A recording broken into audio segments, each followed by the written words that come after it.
Chapter 1501. At the same time, Divine Province's Qin estate, inside a beehive-like cultivation room against a mountain. A handsome youth drenched in sweat abruptly opened his eyes and spat out a mouthful of blood. Xen who destroyed your clone? A calm voice that contained a hint of anger suddenly rang out in his small cultivation room. I don't know. Preposterous. Wait until Father sends someone to Seekong Planet to investigate. No, don't go. Cough, cough. Father, there are currently many powerful enemies entrenched on Seekong Planet. We'd better not send anyone there and make unnecessary sacrifices. What you say makes some sense. After all, even your clone that has already materialized is no match for the powerful enemies on Seekong Planet. It can be seen that sending someone else there will be of no help. However, this matter cannot be settled so easily. Whoever destroyed your clone will naturally leave behind some aura. As long as they set foot on the Divine Province's soil, Father will be able to sense it and avenge you. Qin Exan shook his head with a wry smile. After sensing a wisp of his father's divine sense withdraw from his cultivation room, he once again coughed out 2 mouthfuls of blood. He clenched his fists tightly. You want to kill me so badly? He smiled rather bitterly, his lips curling into a faint curve. You might not know yet, but we will meet again. Outside Gale Forest, Siming Manor's high priest and eldest heavenly daughter were subdued by a net of fire. They struggled with all their might, glaring fiercely at Emolien. Prince Mo, you probably don't know. As long as this old man dies, all of the corpse puppet armies lying in ambush outside the Mo Kingdom capital will launch an all-out attack on Guanlon City. You simply won't be able to avoid it. Where did you take my crown princess to? Emolien stared coldly at the high priest. Ha ha ha. The eldest heavenly daughter suddenly looked up at the sky and cackled. Which one has the leisure to look at your crown princess? Prince Mo, your question is rather interesting. Pa. After slapping herself across the air, the eldest heavenly lady glared ferociously at Emolien, who had attacked her. The entire northern Mo will be drowned by our corpse puppet army. This is your destiny. Anyone who goes against us will not have a good ending. This was called, those who obey the heavens prosper, and those who defy the heavens perish. Anyone who does not conform to the will of the heavens will be devoured by the will of the heavens. Heavenly fortune. Everyone was extremely sensitive, and they all caught these 2 words that were different from usual. This heavenly girl had emphasized the word, heavenly luck, several times. Oh, so that underground organization of yours is called Tian Yun. Wei Nanfeng couldn't hide the shock in his heart, but on the surface, he had a carefree smile. Crossing his hands, he asked with a sloppy look, Aren't you guys used to digging holes underground and living like rats? Don't worry, when we received Prince Mo's letter a few days ago, we started searching the entire kingdom for your rat's nest. That's right, there will be a day when we can wipe out your rat's nest in one fell swoop. Liang Qingqing sneered, pointing her sword straight at the high priest. Your Excellency, High Priest, why aren't you confessing honestly? Oh no, this person took poison. Duan Yu flashed over and grabbed the high priest's jaw, forcing him to open his mouth.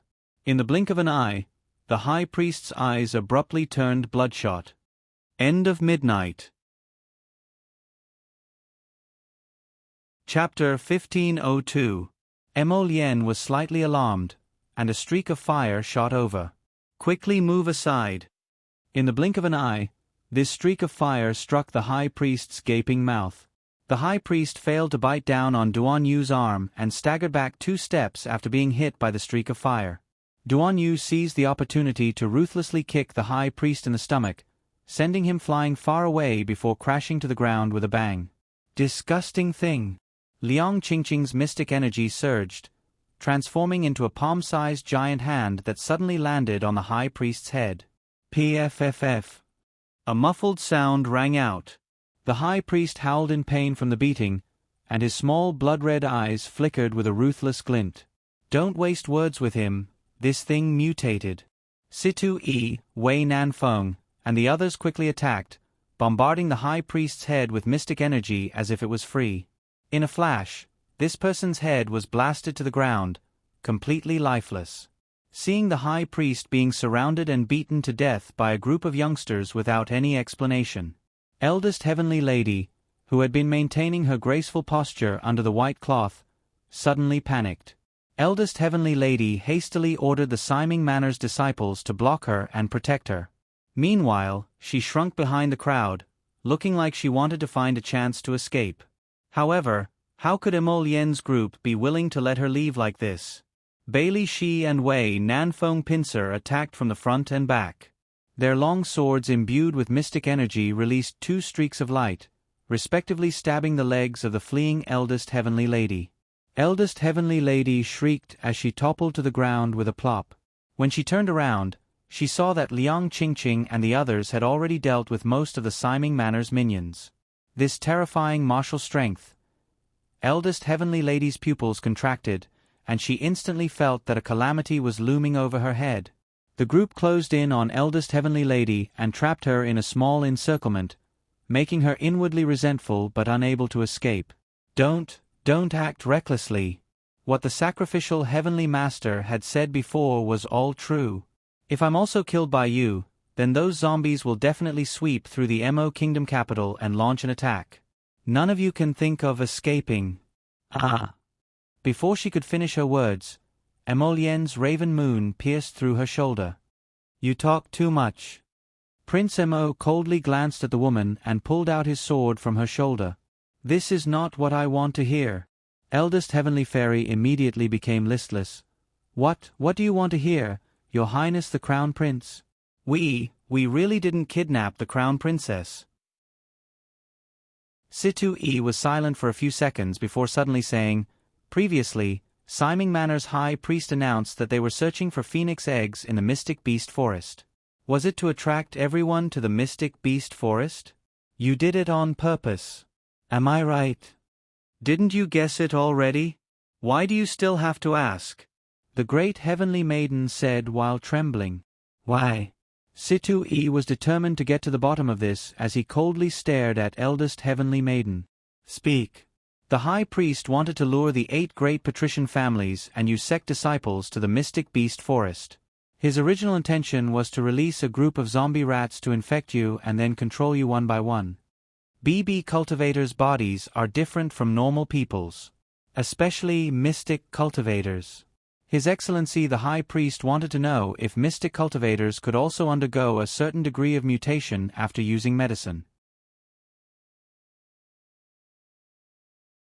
Chapter 1503. What exactly do you want to do, Heavenly Fate? The essence of your research on this mutated poison is to accelerate the evolution of normal people. Emolyen snorted. Isn't that so? In the beginning, this mutated poison only caused new corpses to mutate. Then, you weren't satisfied with mutating a bunch of corpses. Instead, you directly experimented on living people. Emolyen coldly looked at Big Heavenly Maiden and said, Your research on the poison was very successful. You successfully wiped out a batch of weak normal people. You allowed some people to gain strength while the others turned into ugly zombies. The most tragic ones were those normal people who didn't change at all. Because such people have no value in existing and will become food in the stomachs of zombies. Isn't that the case, Siming Manor's Big Heavenly Maiden? Duanyu added as he turned to ask with a grin. Since you already know everything, then what else do you want to ask? Big Heavenly Maiden suddenly shouted agitatedly, a dark light flashing through her eyes. I was originally just a normal person, but the mutated poison you speak of allowed me to gain a powerful speed ability. Ah! Big Heavenly Maiden's chest was abruptly pierced by a mystic energy, and she fell heavily to the ground. What a pity! A speed ability user like you still can't withstand a mystic cultivator's attack. Duanyu smiled as he lowered his raised hand and glanced at her without a trace of sympathy. Do you want to create a fair world where there are no normal people and only special ability users, mystic cultivators, and body cultivators? But do you know? In reality, this world is inherently unfair. Some people's talents, are beyond your reach and beyond your reach. Duan Yu said with a sneer.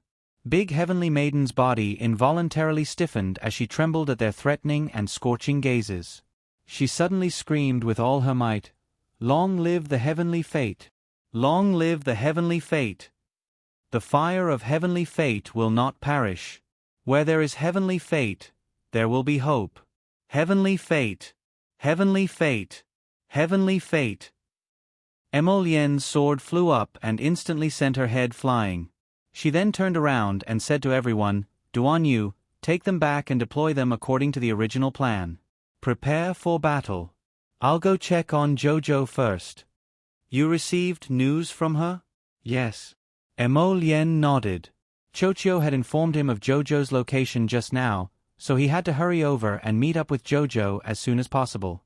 "All right." Duan Yu nodded and didn't say anything else. He ordered people to clean up the high priest's and eldest heavenly lady's corpses before immediately returning to the city. Emolien naturally followed Chochio's directions and hurried to an old residence in the suburbs. Within the capital, he could indeed ask Sapling to bring him into Paradise Planet. However, no matter where he went in, he would still come out from the same place. It was impossible for him to teleport to Jojo's side in an instant. Hence, he still summoned Little Seven to give him a ride so that he could speed up. The little Trent's tone was clearly a bit dejected. He didn't know what happened to Jojo, that he didn't even use the messenger talisman to inform him that he was safe. When Emolien rushed to the old residence, he saw the little fellow at the entrance as soon as he landed. This little thing was currently curled up into a ball and hugging her knees as she sat on a stone block at the entrance. Chapter 1504. She drooped her little head, looking especially dejected. Prince Mo's heart shrank slightly. He hurriedly walked forward and scooped the little thing up from the stone block, hugging her in his arms. "What's wrong?" When the little fellow raised her head, he could clearly see that the little thing's eyes were moist. It was obvious that she was about to cry. Prince Mo immediately panicked. He hurriedly hugged her and asked softly, "Jojo, what's wrong? Who bullied our Jojo? Tell me quickly. I'll beat him up for you." "You guys." Arbor tightly pursed her little mouth, trying her best to hold back the moist tears in her eyes. "Don't cry, don't cry. Only weaklings cry so easily." She was someone who strived to become strong, someone who wanted to embark on the path of becoming strong. How could she be defeated by a little setback? Us.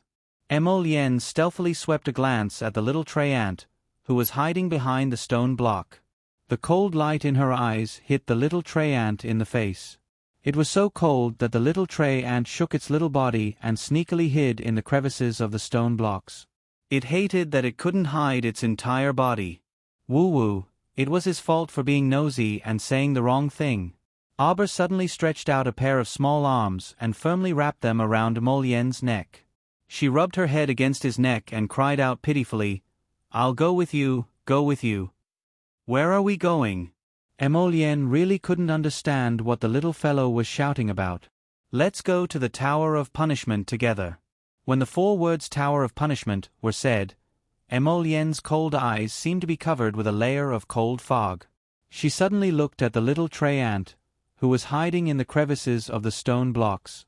Other than him, who else would mention the Tower of Punishment in front of the little fellow? "I'll go with you to that 17-story bullshit tower. Let's go and bring the rotten peach blossom back." Arbor moved around his neck, and a small head moved back and forth on the side of his head. Emolien's heart was almost melted by her adorable actions. He reached out and picked her up by the waist, and simply carried her to sit on the stone block. "You can't go, Jojo." "Why?" Arbor's eyes widened, and then he drooped his small head and said softly, "I know, I'm too weak." "No. How can my Jojo be too weak?" Emolien hugged her and shook her little body. He lifted her head and said, "Jojo, Jojo, Jojo. You're still young, you can't go to that place. Give me half a year. No. 5 months. I promise you, I will definitely come to Shuntian Prefecture to look for you, okay?" Arbor shook her small head like a rattledrum, and her hands firmly grasped his lapels. This person, this hateful man. In the past, when he stuck by her side all day long, she didn't feel anything. But now, when she knew that he was going to leave her, her heart was inexplicably flustered. Big liar! Abba looked at him pitifully and shouted, Cho-Cho said that you will be imprisoned in the Tower of Punishment for 100 years before you can come out. Just like rotten peach blossoms. Rotten peach blossoms can't come out. You can't come out either. You can't come out. Cho-Cho. Emolien shouted angrily. Cho-Cho immediately stretched out 2 branches to cover his non-existent ears. Woo-woo. Cho-Cho was wrong. Cho-Cho's mouth was cheap. Cho-Cho didn't dare to speak nonsense anymore. Chapter 1505. How could that be? Don't listen to Cho-Cho's nonsense. He's just a deceitful tree, what would he know? He's just a guy who doesn't know how to watch his mouth. Emolien hurriedly hugged his little wife and comforted her. I swear, within 5 months, I'll definitely come to Shuntian Prefecture to see you. Jojo, my Jojo, how could I bear to leave you behind? However, this small separation was for a longer reunion in the future. He had already thought it through. Wasn't it just going to challenge the Tower of Punishment? He had nothing to fear. In addition, his seal was about to be opened in a few days. When that time came, his divine realm aura would leak out and he wouldn't be able to hide it from the heavenly Tao. Rather than being dragged away by the heavenly Tao like a rotten peach blossom, he might as well go himself. He'd just make a trip to the realm of punishment. What could the heavenly Tao do to him? As long as he made it through, the heavenly Tao wouldn't be able to find trouble with him in the future. What if I can't make it through? Abba hooked her 2 little claws around his neck and looked at him with an uncertain expression. How can you not make it through? Don't you know who your husband is? Emolien reached out and pinched her little nose playfully. Isn't it just a 17-story tower? Can't I make it through in 5 months? Besides, don't I have a rotten peach blossom to help me? Abba thought that was true. In any case, Emolien went there and he had a rotten peach blossom to help him.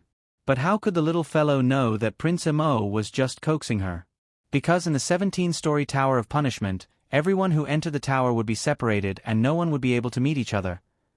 Without anyone to help, if you made it through, the heavenly Tao would let you scram.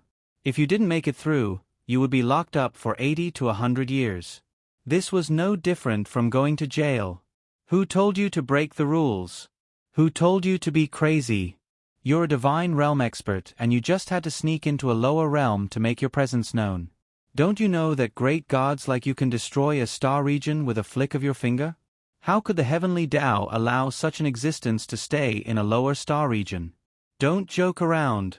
Will the phoenix egg and little white snake be dragged away too? No, the phoenix egg has a contract with you, so it conforms to the laws of the heavenly Tao. As for little white snake, let's not let him show himself. Abba wrinkled his little nose. I was thinking of forming an army of summoned beasts. Such a thing can never be achieved, right? The heavenly Tao was so lenient that he had to take care of everything that happened. How could he watch her form an army of summoned beasts and run amok in the world?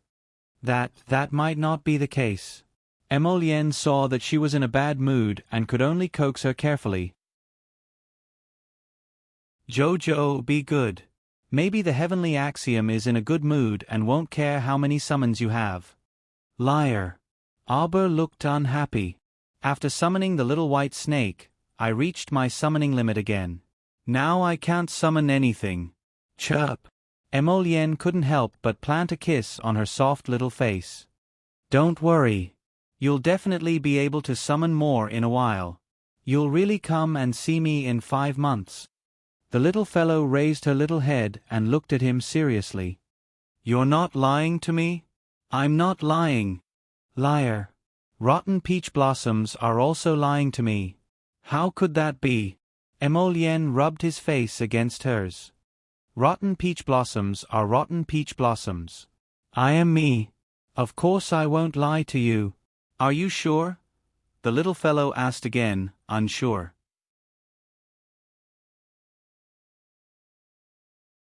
Chapter 1506. Emolienne lifted her small chin and solemnly nibbled on her lips. He chuckled softly and said, "I really won't lie. Jojo, we've known each other for so many years, but have you ever seen me lie to you? Of course, I won't lie to you." His cheek gently rubbed against the side of her face. Jojo, even if I lie to everyone in the world, I won't lie to you." Arba's heart settled a little. She understood Emolienne quite well. As long as it was something he promised, he would most likely perfectly resolve it within the time limit. So, if he said 5 months, it would probably be less than 5 months. The 100-year prison sentence the sapling Chocho mentioned was most likely to scare her. Where was Little Tree? Little Tree. She was going to kill him later. Okay, I believe you. Arba nodded and said, 5 months, at the latest 5 months. You must come and find me. You're not allowed to be late, or else I'll ignore you. Okay. Emolienne hugged this willful little fellow and nodded in agreement. Wait. Since when do we start counting? Emolienne was taken aback, then he said exasperatedly, I haven't left yet. Of course, it starts counting from the day we parted. Arba puffed up her small cheeks and peeked at him with her large, watery eyes. It's not today? Emolienne, he was originally feeling a little sad, but why did he suddenly feel like laughing? His little stoic baby was seriously so comical. Emolienne hugged her lovingly the entire way and said softly, Let's return to the Eastern Palace. I still have something to tell you. On the way, Emolienne told Arba in detail about the High Priest at Siming Manor. No wonder the High Priest was willing to announce such an important piece of news like the phoenix egg to the public. So it was because of this idea. Arba shook his head. It seems that those people from Heavenly Fate are no longer satisfied with the status quo. They want to extend their evil claws to mystic cultivators and body cultivators. Their experiments need to be improved. It's just a pity that there are too few mystic cultivators and body cultivators available in their organization, so they've set their sights on the 8 great patrician families and some sections. Emolienne also nodded in full agreement to this. I also think so. Unfortunately, they underestimated your abilities. The entire underground base of the Mystic Beast Forest was swept clean by you in one fell swoop. Emolienne curled his lips as he joyfully nuzzled Xiao Mu's petite body. Xiao, do you worship hubby a lot? Arba nodded and praised, You are really the smartest person I've ever met. As he said this, he pursed his lips as if he thought of something. It's just a pity that High Priest and the Great Holy Lady are already dead, so we can't obtain any useful information. Emolienne gave a MHM, before saying with a chuckle, That's not necessarily the case. Duan Yu will definitely search their souls. Although they're already dead and the soul-searching might not be effective, it's still better than nothing. The two returned to the Eastern Palace and wanted to rest for a bit, but who would have expected that the zombie army outside would be so impatient? Before it was deep into the night, the noisy group of zombies had already started attacking the Mo Kingdom capital. There was a small discrepancy between this time and the time Emolienne calculated. It was early by more than 2 hours. However, it didn't matter much since their group had already made preparations.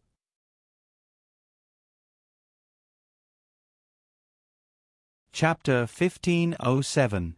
Speaking of which, it was strange that the zombies attacking the Mo Kingdom capital this time were like a well-trained army, advancing layer by layer towards the city walls like an ocean wave. At first, they only advanced on a small scale, but when they neared the northern city walls, a large number of zombies swiftly advanced towards the city walls, accompanied by waves of roars.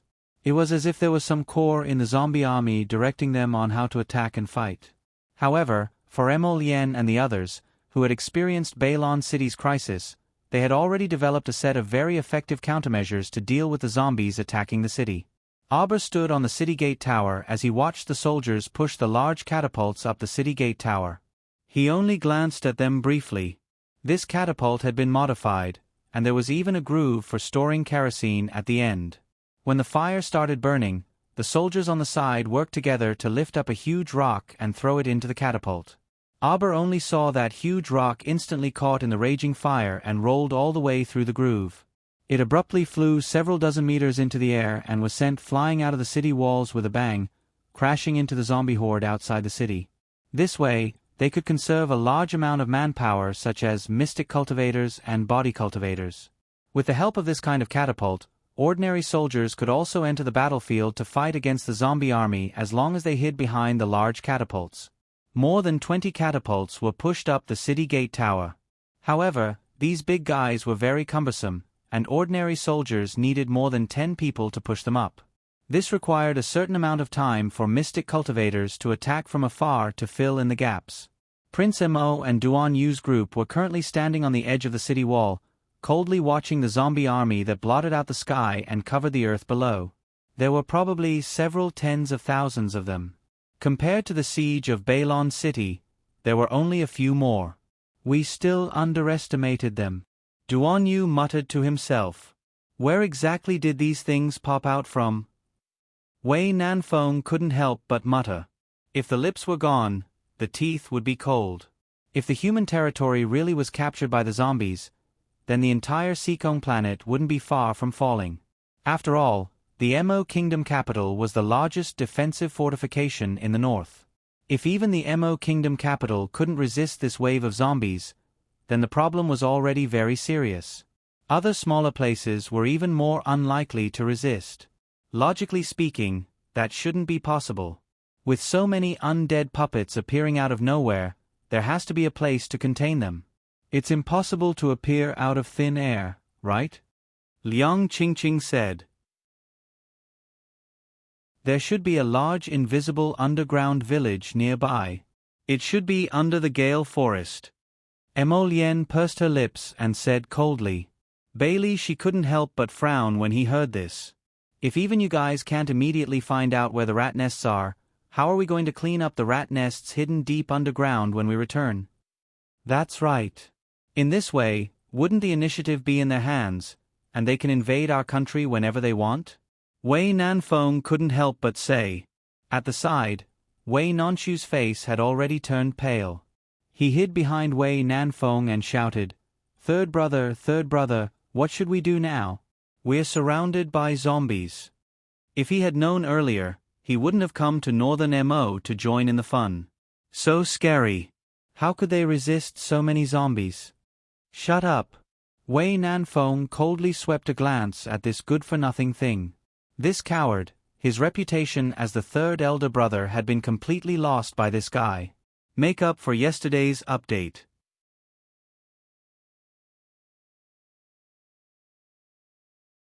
Chapter 1508. Roar roar. Waves of roars came from the distance. These terrifying sounds ripped apart the tranquility of the Mo Kingdom capital, causing all the commoners staying at home to become uneasy and tense. Currently, the streets outside were completely under martial law, and the commoners were all chased back home and prohibited from coming out. But this didn't mean that they didn't know what was happening. The fear of the unknown made people afraid, especially when the roars that came from time to time were neither human nor beast, causing people to feel even more terrified. Look. Xiaomi pointed at that batch of zombies below the city gate tower. Among these zombies that were bravely attacking the city, a portion of them seemed to be very intelligent as they followed those roars and walked towards the periphery of the city wall. They aren't thinking of circling around to the south gate, west gate, or east gate, right? Xiaomi asked in shock. Could it be that the zombies also had brains to think and knew how to change directions to attack the city? These things are starting to truly mature. Bailey, she said with a frown, perhaps one day, they will evolve to the point where they are no different from us humans? Xiaomi instantly felt as if she had eaten a fly, feeling uncomfortable all over. It can't be. You all feel that these zombies can still think and have intelligence like us humans in the future? Everyone looked at her with a strange gaze. Does intelligence, Princess Me, this thing exist? Xiaomi glanced at them in astonishment before lightly poking Aber's waist with her small hand. Jojo, just now, they looked at me with a strange gaze. What did they mean? They said that you don't have intelligence. Arba translated their gaze for her and then added, "They feel that you might not be any smarter than zombies." Everyone, me? F***CK. Xiaomi looked disdainfully at Bailey Shi, Wei Nanfeng, and the others. How is sister not intelligent? How is sister not smarter than zombies? Cough. Wei Nanfeng hurriedly turned his head away, pretending to discuss countermeasures with Bailey Shi, Situ Yi, and the others. They directly blocked out Princess Xiaomi's noisy cries. You said that aren't they very overboard? Ah. Xiaomi twisted her neck. She originally wanted to kick them, but Gong Sun Lai blocked her with one hand. Princess, can we not court death? That's too much. Arba nodded. When Xiaomi heard this, she immediately grinned and stepped forward to hold Arba's arm. I knew you were the best. Your Highness, Second Young Master Do, and a group of people from the Celestial Medicine Valley have arrived. Mo Lian indifferently glanced at Huifeng, who had come to report the situation, and indifferently nodded. Invite them up. At the crucial moment, the Do family's second young master and those people from the Celestial Medicine Valley could be considered reliable. Accompanying second young master Do were eldest young master Do Fangmian, Celestial Medicine Valley's Wanren Ningjing, Kong Rumio, and other physicians. As soon as they came up to the city gate tower, they hurriedly bowed to the crown prince before busily distributing mystic energy-replenishing medicines to the mystic cultivators. They received a lot of favorability from the mystic cultivators. Arba glanced at Wanren Ningjing and the others. They had fought together several times and could be considered old acquaintances. Your Highness, Dojo Master Ho Ping of Jushin Martial Arts Dojo has brought a dozen mystic cultivators and more than 20 body cultivators to help. Your Highness, the people from the Duan clan have arrived. Your Highness, the people from the Talisman Patrician family have also arrived. Your Highness, the Wu family and the Hong family have brought people over. At this very moment, their wills were as strong as an impregnable fortress.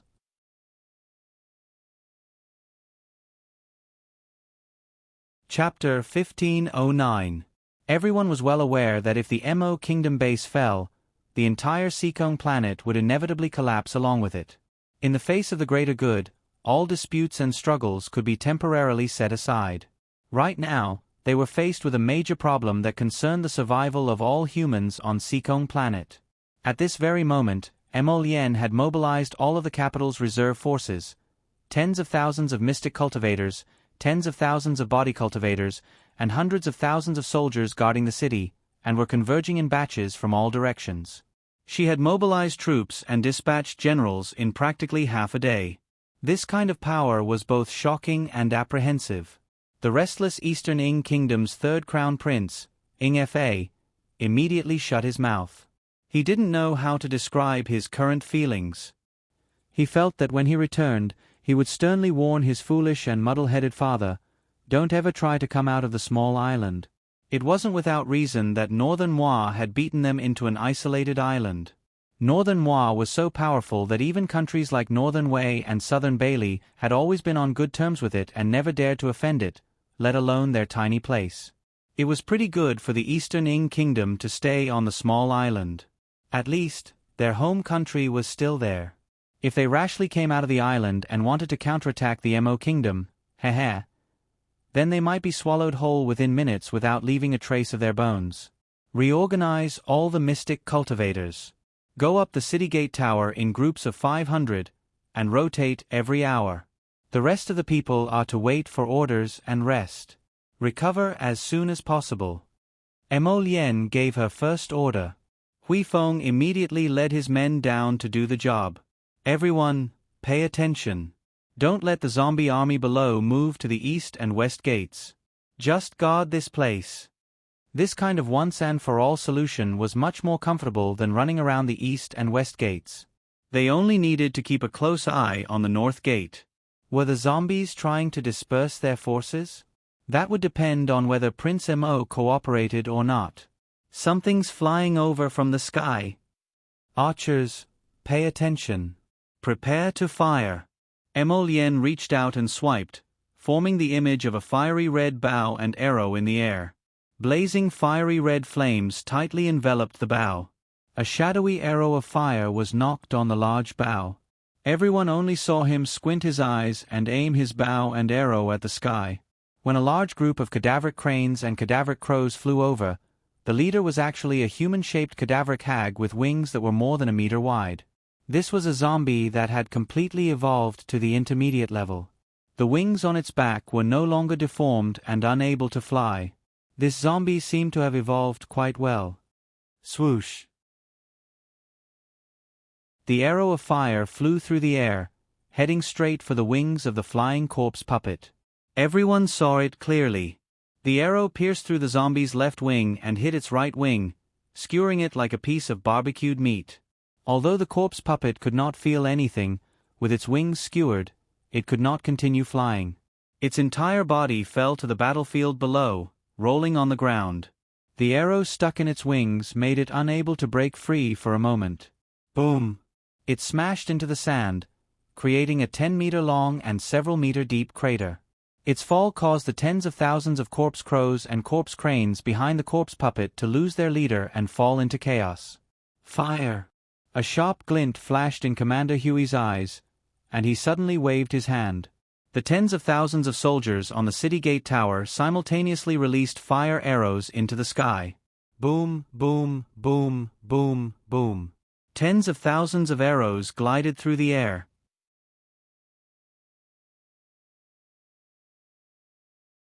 Chapter 1510. Things like corpse cranes, corpse crows, and the like continuously fell from the sky, landing on the ground with clangs of flames.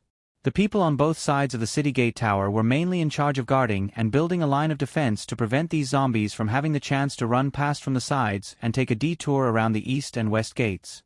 Compared to their friends who were directly facing the zombie army at the main gate, the mystic cultivators on both sides were slightly more relaxed. In addition, the mystic cultivators who had been mobilized from various places were continuously replenished. After one group of people finished fighting, another group of people would immediately be replaced, and the previous group could rest for at least 4 hours. Fighting from dusk to dawn, the dismembered corpses of the zombies at the northern city gate of the Mo Kingdom capital's fortifications had practically piled up into a mountain. Arba's eyes narrowed as she gazed at some sparkling things on the sand. Those were the crystal cores that dropped out of the zombies' heads after being killed. She could now confirm that these zombies with crystals in their heads were probably intermediate-level zombies. As for the winged zombie that Mo Lien had struck down from midair, she reckoned that it could already be considered a half-mature intermediate-level zombie. A intermediate-level zombie was probably level 2 or level 3. In her previous life, when she was about 18 years old, she saw these intermediate-level zombies with crystal cores in their heads. At that time, she still wasn't aware that these zombies that had part of the ability to think and could command in battle had actually already evolved to intermediate level. Because not long after, she was captured by Fan Chioha to be experimented on. Strictly speaking, her previous life's memory and cognition stopped at about elementary level 5 zombies. She was currently still in the groping stage for intermediate level zombies. Moreover, even now, she still didn't know whether those sparkling crystals in the zombies' heads were useful to them or not. She only subconsciously collected these crystal cores, based on her good moral character of experiencing poverty and hardship.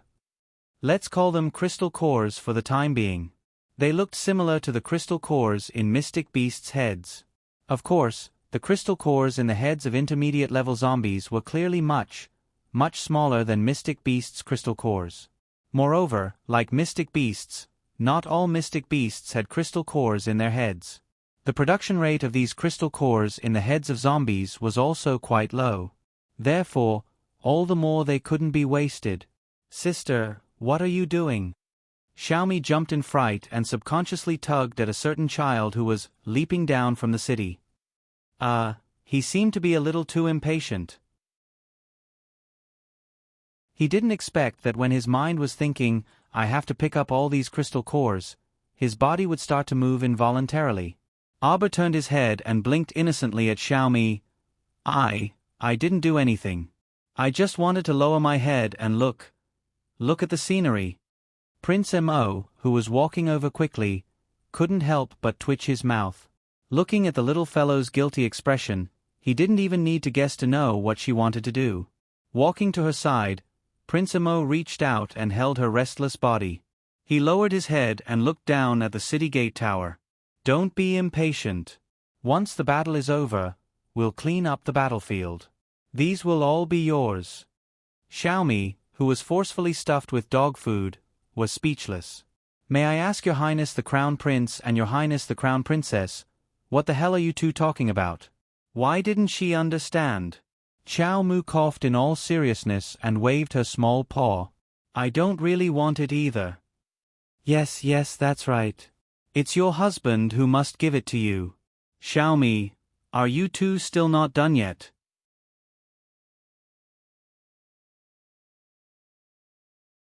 Chapter 15:11. How infuriating. Xiaomi glared at Northern Prince Emo disapprovingly. Your Highness the Crown Prince, what did you come here for? Hurry and go back. I'll take care of Sis here. For some reason, when she saw their honeyed state, her heart felt very, very stifled, as if her mouth was stuffed with dog fur. Even her breathing felt a bit heavy. Why couldn't her Bailey she learn from his good brother, Prince Emo? In terms of treating his girlfriend, the second prince of the Bailey family truly couldn't compare to Prince Emo. Emo Lien looked at Xiaomi strangely. What was the meaning of this woman's can't breathe expression? Right now, the situation on the battlefield was basically under control. He came to find his wife, but she didn't like him? Humph. Wife, your friend is a bit.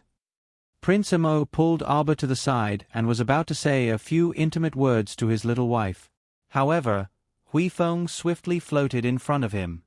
Your Highness. The Crown Prince glared fiercely at him. Tactless. Huifeng glanced at the Crown Princess standing to the side and hastily coughed. Your Highness, this subordinate has disturbed you. The death row prisoners are all outside. Should we let them out now? Emo Lien curled his lips.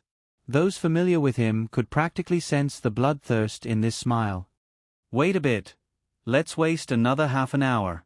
After saying this, he looked up at Huifeng again. How are things over there? They're starting to make a move. The Crown Prince nodded in satisfaction. The day he had been waiting for finally arrived. On a day when the entire city was resisting zombies and all attention was focused on the northern city gate, the vassal king of Nan finally couldn't hold back anymore, right? Arba glanced at the Crown Prince's pensive expression and curiously asked, Did something happen? Nothing. While holding her small hand, Crown Prince Emo slowly walked towards the tall tower erected on top of the city gate tower. He then carried her up the tower together. How's the view here? With tens of thousands of corpse puppets, we should be able to collect a few thousand crystal cores. Arba nodded. I just don't know what it's for. Emo Lien lowered her head to look at her, and couldn't help but laugh. So, you're only aiming for these crystal cores because you don't want to waste them? Okay. Bao Bao, you're such a thrifty daughter-in-law. Emo Lien shamelessly praised her. Arba immediately nodded in agreement. I also think I'm very thrifty. Actually, I've tried. That crystal core can increase my medicinal efficacy. Arba's eyes widened when she heard this. No wonder she couldn't feel the slightest energy fluctuation. That was because she wasn't a superhuman. Naturally, she couldn't feel the power within the crystal core. But Emo Lien was different. Did Emo Lien mean that the crystal in the zombie's head could increase the power of special ability users? What level has your medicinal efficacy increased to? She herself didn't have this kind of special ability, so she never knew how this ability was classified. I've probably crossed into the intermediate level. If the entire intermediate level medicinal efficacy is classified into 5 levels, I feel like I should be at the 3rd level right now. The devil grass that could paralyze my body before should already be ineffective if I get hit again. Arba's eyes brightened. Then your resistance to poison is already very high.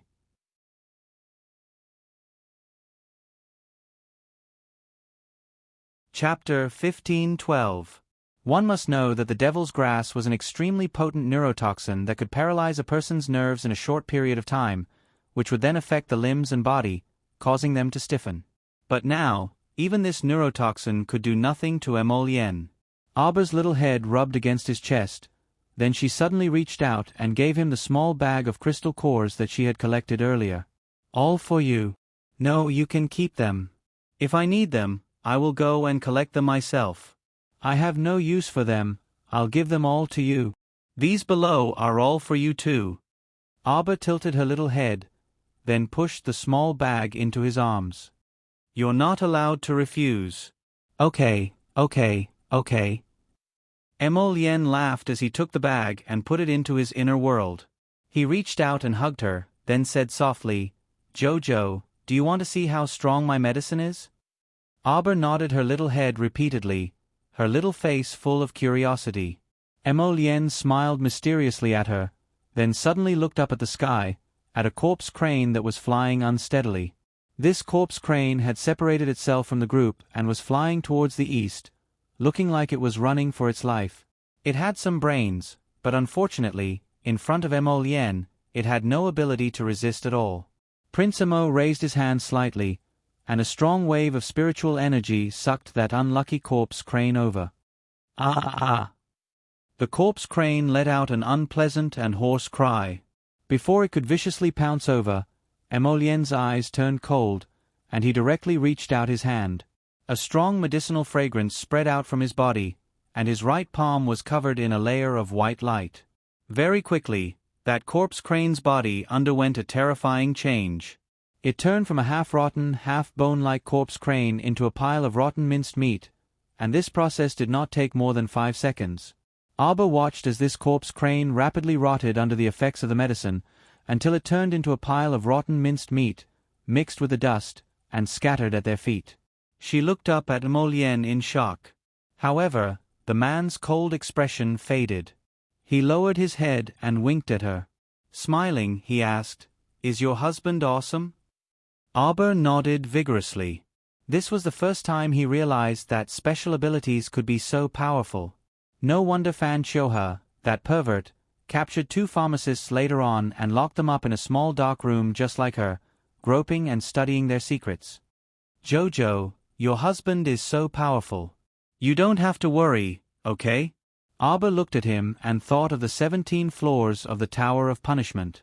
He nodded reluctantly, but still said, I'm worried. Emolienne didn't know whether to laugh or cry as she rubbed her little head. Trust me, okay? I do. Auber nodded. It's good that you believe me. I'll let you watch a wonderful show later, okay? Emolienne lowered his head and smiled at her. I guarantee that you won't worry about me again after you watch it. A mere Tower of Punishment is nothing to me. Auber looked at him curiously. What show? At this moment, the battle below had already reached its climax. The fireballs thrown down by the catapults had already ignited rows of flames outside the northern city gate. Fireproof ditches had long been built at the city gate, so there was naturally no need to worry about the fire burning the city walls. A portion of the dismembered zombie corpses that could be seen everywhere had already been burned into piles of ashes. Hui Feng, you can release them now, Prince Emo said indifferently.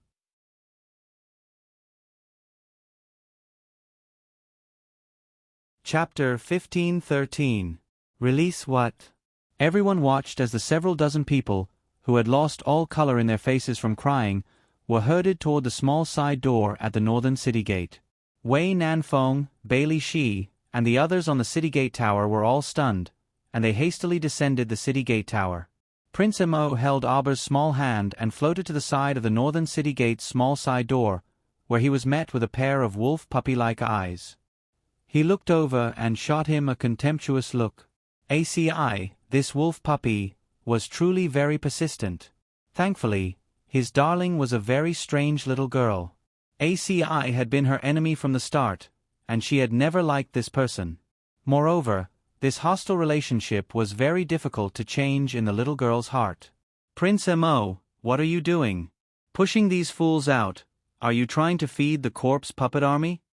Yas laughed mockingly. Feed them. Assie's words startled everyone, and they abruptly turned to look at the group of crying men and women. Most of them were in the prime of their lives, and there were also a few women among them. However, the most eye-catching one among these people was a slender woman wearing a thin red muslin dress. She should be a rather beautiful woman, but her hair was disheveled and her body was unbearably filthy, as though she had been viciously abused. "Release these baits." Hui Feng waved his hand, and soldiers immediately came forward to drag away the crying, screaming, begging, and even fainting men and women. Wei Mingli was among these people. When she discovered that her group was about to be thrown out of the city, her entire face turned pale with fright. She frantically struggled with her arms and screamed under the escort of 2 soldiers, "You can't do this to me, you can't do this to me. I'm one of the second prince's people. Wei Mingli was about to be scared silly. She never knew that a person could be so unlucky when they were down on their luck. Ever since she failed to seduce His Highness the Crown Prince, she actually went downhill. First, she was mercilessly thrown into the death row prison by the second prince. No matter how she begged him, she was still mercilessly abandoned. It was only then that Wei Mingli realized that in the eyes of the second prince, no, in the eyes of those in power, she, Wei Mingli, was nothing more than a tiny ant. She didn't even have the chance to fight against fate and say, no. Her life was worse than death. She was captured and sent to the death row prison. She was such a beautiful and powerless woman. It was obvious what would happen to her. She was repeatedly humiliated and abused in that dark prison, and her cries for help were ignored. Now that she finally had the chance to see the light of day again, she never imagined that these people wanted to use them, these death row prisoners, to feed the army of corpse puppets. Wei Mingli struggled madly and shouted harshly, "Why are you pushing us out as bait?" A whip landed on her body. The jailer who had escorted them out smiled mockingly at her. "You're a group of prisoners on death row who were originally going to be executed. Do you think you still have a way out?" "No, I'm not a prisoner on death row, I'm not. I'm Wei Mingli, Wei Mingli turned her head and immediately saw Arba, who was standing on the side with a slight frown. Without thinking, she pounced toward Arba's side. "Little sister Xiao Qiao. Save me, I'm Wei Mingli. Do you still remember me? It's me, Wei Mingli, Granny Nyo's granddaughter. Wei Mingli. It's over."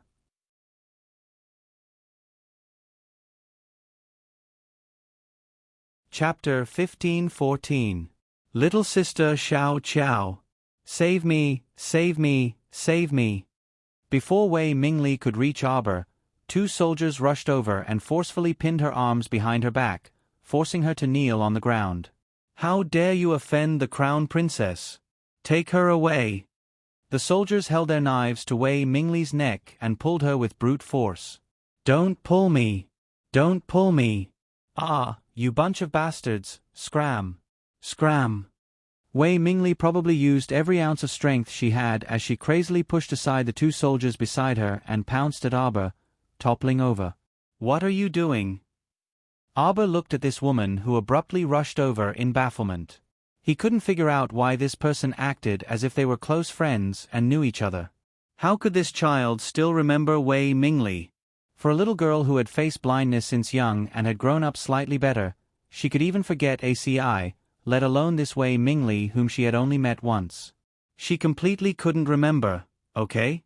She wasn't the crown prince who could instantly recognize any random Tom, Dick, or Harry that she had met before. Her little brain was only so big, and she still needed to remember more useful techniques. There was really no need to remember the faces of Tom, Dick, or Harry. There was no way she would admit that she was actually just a little face blind. The little fellow stood there in all seriousness and silently glared at Wei Mingli. After the crown prince tugged at his little hand, Arba also took a small step back. "Take her away." Emo Lien coldly swept a glance at Wei Mingli. The latter shuddered and suddenly went on her knees as if she had gone crazy. She kowtowed loudly and said, Your Highness, please let me go. I was wrong. I know I was wrong. I really know."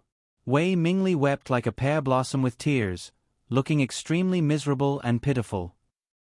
I shouldn't have obeyed the second prince's orders and thought of ways to block your path and lure you in. It's my fault, my fault.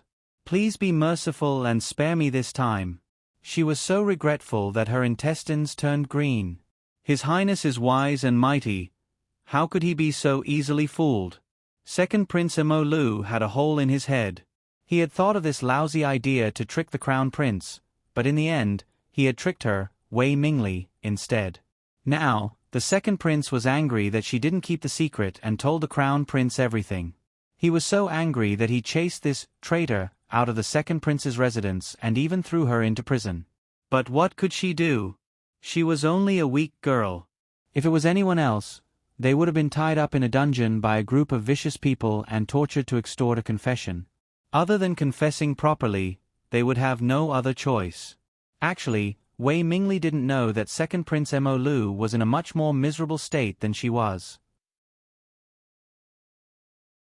This fellow's scheme against the Crown Prince failed, and after being seen through by the Crown Prince, he embarked on a pitiful path of self-destruction. Now, the few remaining profitable businesses in his hands had all been exterminated by the Crown Prince. There was no way for him to survive. Rui Pavilion had already changed owners. Even if the second prince wanted to do something else, he probably wouldn't have the money to spare in the future. Wei Mingli also didn't know that second Prince Emolu hated that he couldn't tear her to shreds right now. The Crown Prince didn't have much of a reaction to Wei Mingli's sobbing. On the other hand, Aber's small face completely scrunched up, and his gaze landed firmly on Wei Mingli's face. So you're that female scoundrel who blocked the Crown Prince's path? Aber's gaze instantly chilled as he sized Wei Mingli up.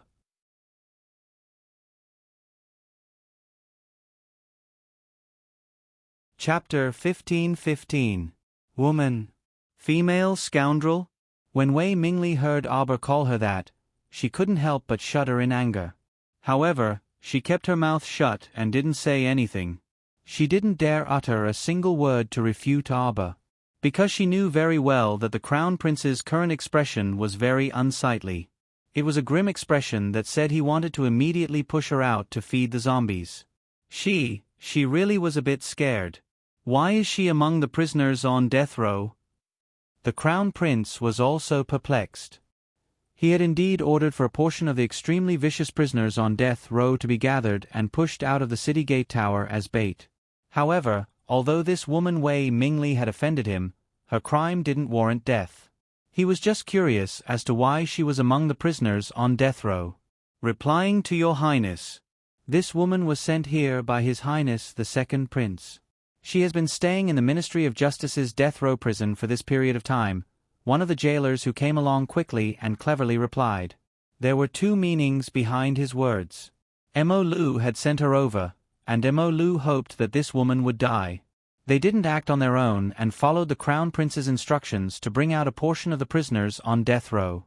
Unfortunately, this woman called Wei Mingli just happened to be among this group of prisoners on death row. Emolien frowned slightly and waved her hand. Since it's second royal brother's intention, then push her out as bait as well. When Prince Emo said this, his expression was placid without the slightest ripple. When Wei Mingli heard this, she instantly felt like the world was falling apart. She originally thought that His Highness the Crown Prince would definitely release her after learning the truth. After all, from the Crown Prince's tone, he didn't pay much attention to an insignificant minor character like her. Besides, she was just a pitiful woman. Shouldn't His Highness the Crown Prince take pity on a weak woman like her? Of course, as long as she left this wretched place and found a way out, why would she worry about not finding a chance to exact revenge in the future? She remembered every detail of how the second prince treated her. There was also the Crown Prince and this stoic-faced Crown Princess in front of her. There were also those stinky men in prison. There were too many. There were truly too many people who had wronged her. She would definitely get back at them one day. But now, she actually didn't have the chance? Why? Wei Mingli struggled in terror as she glared at the Crown Prince in astonishment. Second Imperial brother wants you dead, Prince Emo reluctantly explained. Of course, I can't let my brother down. The corners of Wei Nanfeng and the others' mouths twitched. Could this brat be any more shameless? Tiske, since when did this master value his own brother so much? He had never seen or heard of such a thing before. Pull him away. Emo Lien waved her hand, and Wei Mingli suddenly acted as if she had lost her mind. She pushed a soldier to the ground with all her might and rushed to Arber's side. "You be *Tisich, I really didn't expect that you would disregard kinship like this and incite His Highness the Crown Prince to deal with me." Arber! Exclamation point. Everyone was speechless. What did I instigate? I really want to ask you, how did I instigate the Crown Prince? From the beginning to the end, she had been standing here and watching the show. She hadn't said more than 3 sentences. How could she burn her head like this? Xiaomi couldn't help but burst into laughter. She felt that from her angle, Miss Chow's small expression was very comical and amusing.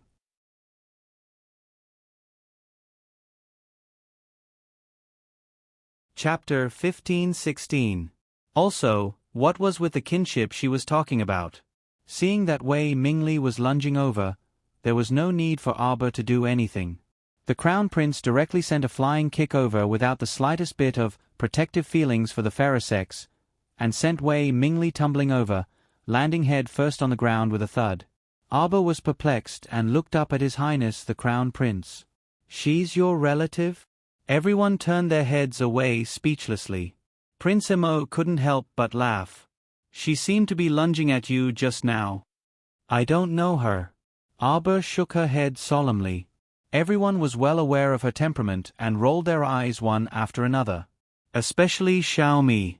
She knew her younger sister too well. How could a child who couldn't even recognize young Master ACI recognize a passerby in front of her? Wasn't that a joke? "You don't know me? You said you don't know me." Before Arber could finish speaking, Wei Mingli turned to look at Arber furiously. The Crown Prince's kick just now was a bit heavy, and she couldn't get up after lying on the ground for a long time. She could only turn her head to glare at him. I said I'm Granny Nyo's granddaughter.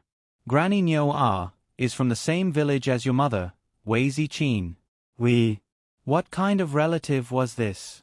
There was no way they could even reach the end of it. Arber's originally stoic little face instantly turned incomparably sinister. "There's always some baffling people coming to me to claim kinship. The Chow family was like this previously. The Mu family of China was like this later on. This way, something in front of her was also like this. It was as if she was some cat or dog. It didn't matter if she was abandoned, but when she was happy and wanted to claim her back, she had to be deeply grateful. It was as if she had to happily acknowledge anyone who was her relative. Was that the case? Was she such a casual person? Have you asked for my opinion? Have you respected my wishes? Who do you think you are? Do I have to acknowledge you just because you say you want to claim kinship?" The sudden cold anger, the icy tone, and the emotionless eyes instantly made the group of children who wanted to laugh all suppress their laughter in their hearts. The little guy seemed to be angry. Wei Nanfeng and the rest felt that it was better for them not to laugh, lest they add fuel to the fire and be ridiculed by the little thing for no reason. However, her words didn't seem to be completely targeted at Wei Mingli. It was as if she was venting all the pent-up anger in her heart at Wei Mingli. "Do I have to happily acknowledge someone who I wouldn't have contacted for hundreds of years when they suddenly pop up and claim to be mine? Do we still have to serve you? Do you think there's such an easy thing in this world?" Arber's cold gaze swept over Wei Mingli. "Relatives. Heh." Arber sneered. "The Kayaben family who claim to be my relatives are probably all dead in the western wastelands.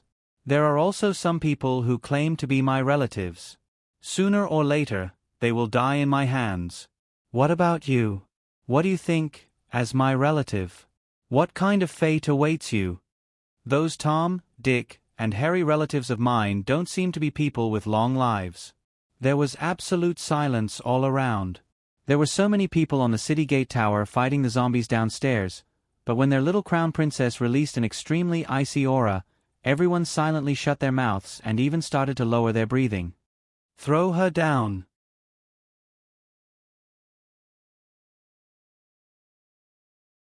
Chapter 15-17. A furious rebuke exploded in everyone's ears like a sudden clap of thunder. Everyone's hearts inexplicably trembled along with it. They didn't know, it was their misconception. They kept feeling that every time the little crown princess got angry, it was as if the earth quaked and the mountains swayed, scaring everyone so much that they didn't dare to move a muscle. Wei Mingli's pupils contracted, and she hastily shrieked, "What are you doing? Let go of me! Let go! Ah! You can't treat me like this! Arbor! Arbor! You slut! How can you face your mother by doing this? Wei Mingli only felt as if she had suddenly lost all gravity as she was abruptly thrown down from the city gate tower, smashing into the battlefield. The last thing she saw was the little girl's icy gaze, which contained a trace of mockery and was looking at her without any warmth. How could there be such a ruthless little girl in this world? She had already brought up Wei Ziqin, this great Buddha. Logically speaking, on account of her mother, she wouldn't touch her, Wei Mingli, no matter what. Why would she still throw her down?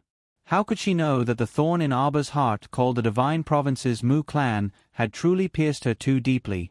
Upon hearing the word relative, she thought of the Divine Province's Mu clan's 7th Master Mu and that repulsive old Bai. Although old Bai was already dead, the Divine Province's Mu clan absolutely wouldn't let her off. Therefore, she needed to construct a large-scale shielding talisman array above the Mo Kingdom capital.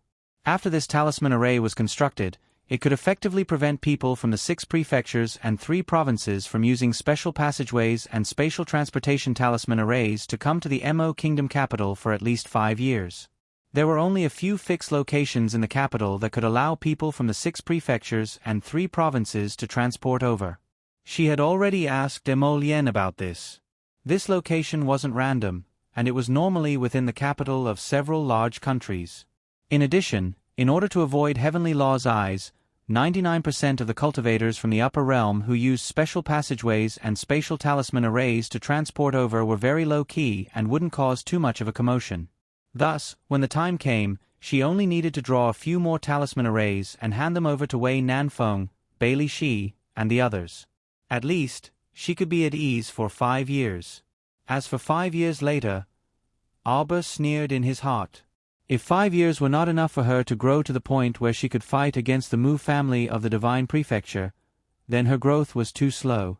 Previously, when he made a bet with 7th Master Mu and said 10 years, 7th Master Mu's eyes revealed a very incredulous look. She must have thought that it was impossible for her to catch up with the Mu family of the Divine Land within 10 years. However, the real number of years she had set for herself was 5 years. The Mu family of the Divine Prefecture, Humph, is nothing more than this. Compared to her, she had only one at the starting line. Who said that she couldn't catch up to her later? If he wanted to completely control his own fate, he had to stand above all the other forces. At that time, it would be up to her whether she wanted to recognize this family or not. No one could force her, because forcing her would be useless. It would only deepen her reaction. I don't know if you're prepared to die. Arbor turned around and walked to the edge of the gate tower with a frosty expression. Wei Nanfeng and his group inexplicably trembled their small bodies. What a scary girl. It wasn't easy being her family's relative either. And at this moment, that group of death row prisoners had already been thrown outside the city, attracting the attention of a large group of zombies in the front row.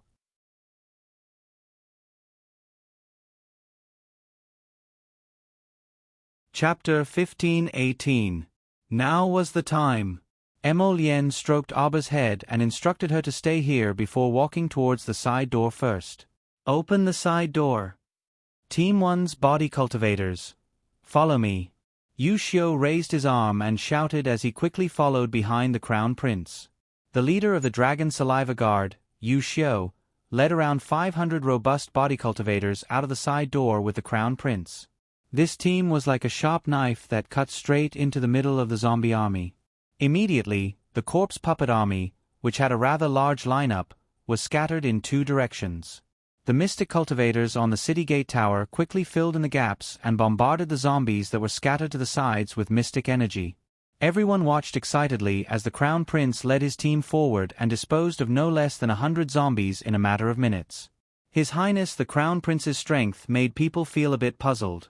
This man who appeared gentle on the surface was like an abyss. No matter how deep you dug, he always gave people the feeling that he was bottomless. Hui Feng jumped down from the city gate tower and handed the latest news from the Hidden Night Pavilion to Prince Mo. Your Highness, the 12th Prince has already led Hui Fan and 2,000 royal guardsmen to intercept them. A cold smile surfaced on Mo Lian's lips. Suddenly, he creased his brows and looked up at the indistinct purple-crimson lightning bolts on the horizon. Heavenly law, what's the hurry for? That's right, now was the time. The Mo Lien seal that he had suppressed for so many years was finally going to be released. An hour ago, Commandery Princess E. An had suddenly been taken out of the vassal prince's court and locked up in the woodshed. This made Commandery Princess E. N., who had been feeling very vexed these past few days, feel a deep sense of despair. She threw herself at the woodshed's door hysterically and pounded on it with all her might. She could only hear Suer's intermittent cries outside the door in annoyance, but it was completely useless. At the same time, the vassal prince of Annan's court was filled with rows of men with red kerchiefs on their heads. The great king is licentious and tyrannical. The crown prince dotes on his treacherous consort. Now, he has caused the people of northern Mo to be destitute and zombies to run rampant everywhere. It's time for us to retaliate. The vassal prince of Annan, Cho Fu, commanded, Red Scarf Guards, my brave warriors. Are you afraid of death? I'm not afraid. I'm not afraid. I'm not afraid. All right. The vassal prince of Annan, Cho Fu, shouted angrily. Then let's pick up our weapons for Bei Moi, for our poor people. Kill, kill, kill. The 2,000 Red Scarf Guards were slowly nurtured by him over many years. As the saying goes, soldiers are trained for 1,000 days to be used in a single moment. Since the great king was unrighteous and gave him a withered woman to be his wife, he had no choice but to accept it. Then, he naturally didn't need to talk to them about benevolence, righteousness, propriety, wisdom, and trust. Of course, the current Cho Fu completely did not remember that he had previously wholeheartedly wanted to marry Commandery Princess An. He could only think of the humiliation he had suffered from that woman when he had consummated his marriage with her. No, it was the Crown Prince who humiliated her, because that damned woman actually called him Crown Prince when she was making love with him. It really dealt a blow to his self-confidence as a man. He also occasionally recalled the unfair treatment he had received on the day of his wedding, as well as how the entire vassal prince of Annan's estate had become the laughingstock of the entire Mo kingdom capital. It was all this muddle-headed great king's fault. Since that was the case, then don't blame him for being heartless and unrighteous.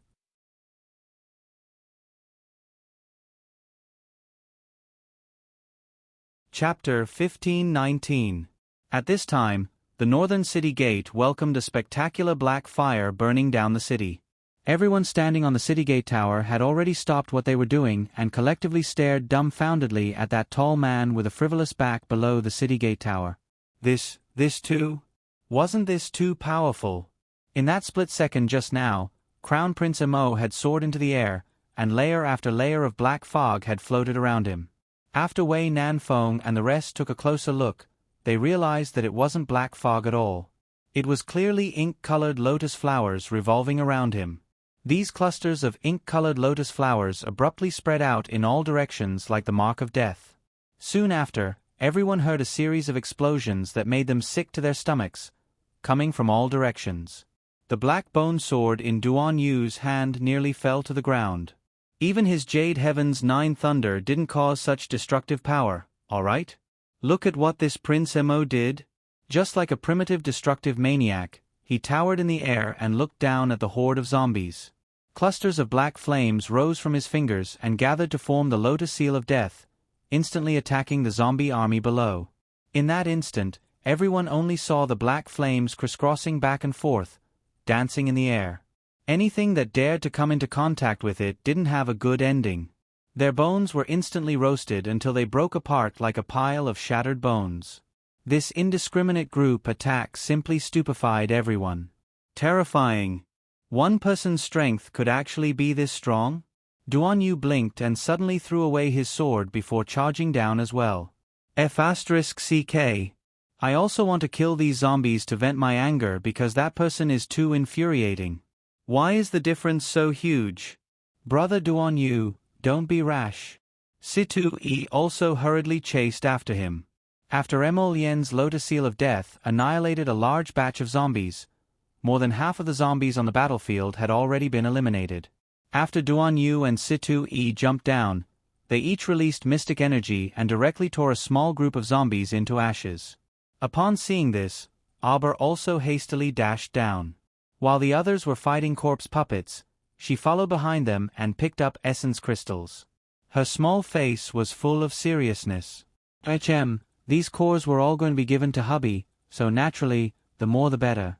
After Situ Yi chased away the zombies, he couldn't help but be amused when he turned to see the little fellow happily picking up cores.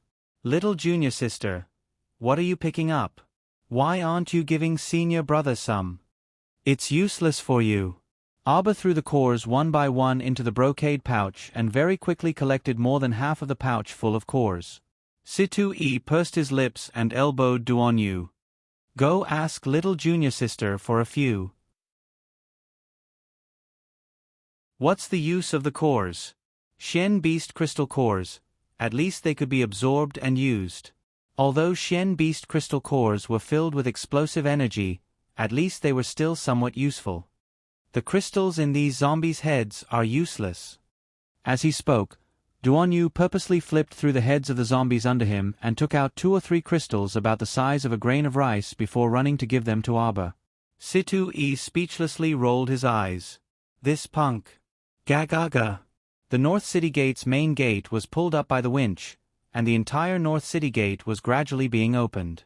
Hui Feng led a group of armored soldiers and rushed out into the battlefield to clean up the mess. Seeing that there weren't many zombies left, Mo Lian sent Aber a look. Let's go.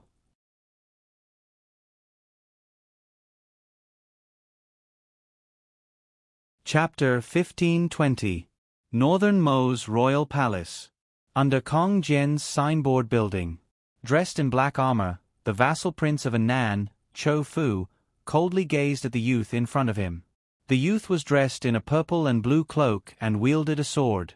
He crossed his horse and blocked Chou Fu's path with a dense mass of people behind him. Everyone formed a circle and howled as they aimed their spears at the red scarf guards behind the vassal prince of Annan. Vassal prince of Annan, are you plotting a rebellion today? Aside from the frivolous look in Mo Sherer's eyes, there was a bit of graveness. Your 12th Highness, let me give you a word of advice. It's not too late to withdraw now. I really don't know where Vassal Prince gets his confidence from. Mo sneered. The old Vassal Prince of Annan accompanied ancestor father to conquer the world, but you juniors want to completely ruin his reputation for loyalty. Unfilial descendants like you probably don't have any meaning in existing. Mo raised his sword and roared with an icy gaze. Everyone, listen to my order.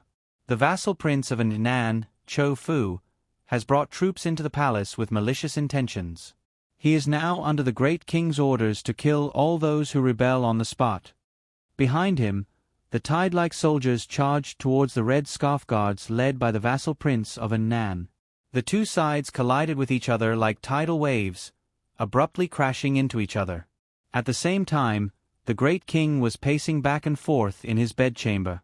Seeing that he had already paced back and forth more than 30 times, the Empress Dowager couldn't resist roaring at her son, "Sit down. Royal Mother, this son truly can't figure it out. Why would the vassal prince of Annan bring troops into the palace with the intention of rebelling without rhyme or reason?" The Empress Dowager inwardly rolled her eyes, but she still maintained a straight face. There are many things you can't figure out. Sit down. The vassal prince of Annan's family had long been involved in all kinds of subtle actions. It was just that the great king was busy with this beauty every day and reciting poems and painting with his concubines in his spare time, so he didn't have the leisure to pay attention to them. The old great king of the Mo kingdom lifted the corner of his robe and sat in front of his mother with an embarrassed expression. At this time, in his bedchamber, other than the Empress Dowager and Empress Zhao, He Jiaoyi, noble Lady Ying, and a few other beauties that were more important to him had been summoned by him. The imperial concubines sat there staring at each other, their faces filled with panic. From the sound of it, it seemed like there was a commotion outside. Not long after, Gong Chong trotted in with his 2 chubby little legs, panting. Great King, Empress Dowager. What's going on outside? The great king jumped up from the stool in a hurry. Chou Fu brought 2,000 red scarf guards and barged into Kong Jianmen, but was stopped by the 12th prince. What? The great king slapped the rack of treasures beside him and roared angrily, "This disloyal, unfilial, and unfilial disciple dares to risk universal condemnation and come here to force the abdication." "Sit down."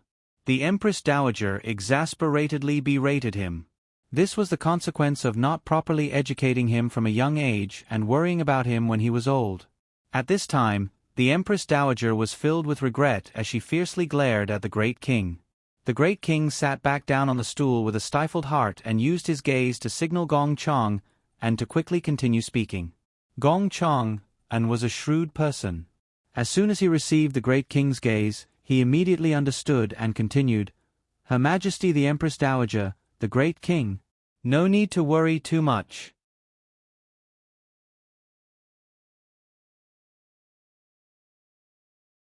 Chapter 15:21. The 12th prince led 2,000 royal guards to block them outside Kong Jian's gate. "Chou Fu won't be able to rush in for a while," Gong Chong hastily explained. "They're already at Kong Jian's gate." The great king grumbled, "This Chou Fu. Isn't he worried about bringing disaster to his family by doing such a thing? Where is the vassal king of Nan? Does the vassal king of Nan know that his son committed a grave mistake?" When the Empress Dowager heard this, she wished for nothing more than to immediately go up and give her son 2 heavy kowtows without any regard for her image. Was there even a need to ask? Anyone would know that the vassal king of Nan must be in the know if he still hadn't shown up after such a major incident happened. All right. She and the late king had a heroic reputation in vain. How did she give birth to such a pig-headed, pig-brained son? Truly a pig-headed teammate. If this guy wasn't her only son, perhaps she would have long crippled him. How could he be so stupid? Seeing that his mother was glaring at him with a hateful look as if she expected better from him, the king immediately shriveled up. The great king subconsciously shifted his stool back and coughed lightly. "Royal mother, for safety's sake, let's stay here and wait for the crown prince for the time being." The Empress Dowager grunted in agreement and placed her hands on her knees, not saying anything else. Rather, it was He Jiaoyi who said somewhat anxiously, "Great king, when this concubine came out, little 15th was feeling unwell and was still in the bedchamber. Could something have happened?" The great king couldn't help but be startled. He then looked at the little boy in He Jiaoyi's hand. "Royal father, royal father." Mo Shelu sprinted toward the great king's leg and called out with a yearning expression, "Royal father, royal father." The great king lovingly picked up his youngest son. At the side, He Jiaoyi also looked at her son with a smile, her eyes brimming with motherly radiance. "Don't worry, Chou Fu was stopped by little 12th and can't enter the royal court's inner court at all." The moment the great king finished speaking, a burst of rampant laughter came from the door. Mo Lei was startled and hurriedly turned his head to look at the door. "Vassal king of Nan." The great king of Mo stared in shock at this man who had suddenly appeared at the entrance of his bedchamber. There was some uncertainty in his eyes. Why are you here?" The vassal king of Nan gazed coldly at the great king and suddenly raised his hand. The great king subconsciously hugged his son, Mo Shurjiu, and took a step back. He Jiaoyi, Empress Zhao, noble Lady Ying, and the other royal concubines also turned to look at the vassal king of Nan at the entrance. The old prince was dressed in black armor and had a long saber at his side. He looked just as mighty as he used to be. Just as he was about to step through the door, over 1,000 red scarf guards holding long sabers suddenly rushed in behind him. "I've waited for so long, planned for so long, and finally, this day has come." The vassal king of Nan sneered at the people in the hall. "Great king, do you still think that His Highness the Crown Prince will rush back to save you?" The great king quickly nodded. "Don't do anything rash. My prince will be back soon." Heh. The old prince sneered at him. "Stop dreaming. Do you know how many zombies are congested at the northern city gate? You fatuous ruler. You also have a day like this. You. The great king of Mo was furious. He pointed at the vassal king of Nan and finally roared after holding it in for a long time. "Impudent!" Swish! The sabers in the red scarf guards' hands were uniformly pointed in the great king's direction.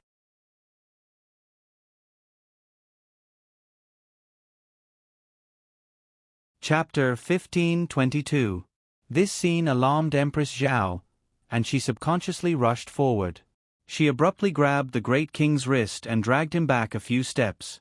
"Vassal king of Nan, you truly have guts. Where are the guards outside?" The great king also bellowed. "Guards? You're talking about those good-for-nothings?" The vassal king of Nan narrowed his eyes in disdain. "Your Highness the Crown Prince still thinks that by placing the 12th prince outside Kong Jian's gate, he can withstand my vassal king of Nan's estate's elite troops, the Red Scarf Guards? Ha. Truly naive." At this time, the Empress Dowager spoke with an unperturbed expression.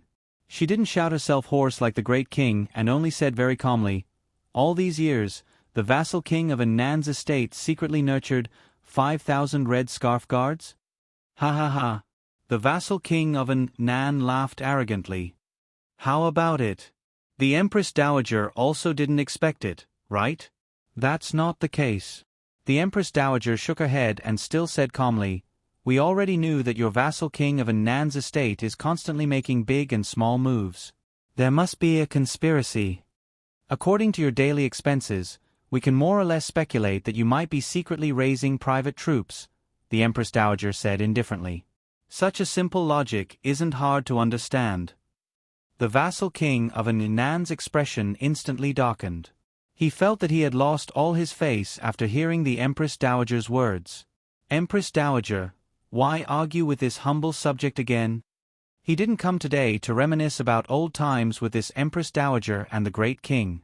The vassal king of Nan unsheathed the sword at his waist and walked step by step towards the terrified great king and the royal concubines. The Empress Dowager suddenly flung open her sleeve, and a long and continuous mystic energy wrapped over, instantly erecting a defensive barrier in front of everyone. The vassal king of Nan involuntarily sneered and clapped his hands twice. Two men in their early 50s, one tall and one short, walked out from behind him. They looked like mystic realm experts. "Empress Dowager, don't blame this humble subject for being vicious and merciless. It's just that you're a hindrance here." If he didn't get rid of this eyesore Empress Dowager, how could he free himself to deal with that incapable ruler? The vassal king of Nan had long arranged for two mystic realm experts whose cultivations were on par with the Empress Dowager's to fight to the death. He had just captured the muddle-headed great king. As long as they had the great king in their hands, what was there to be afraid of? At that time, the Empress Dowager would naturally be captured. Immediately after that, it was that hateful northern prince Mo's turn, as well as the culprit who had killed her daughter, and the crown princess. These people should not have a good ending. However, the vassal king of Nan's idea was pretty good.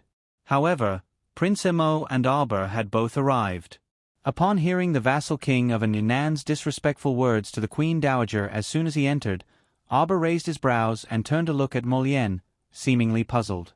He was in a hurry to return to the palace because such a big show was being staged in the palace today.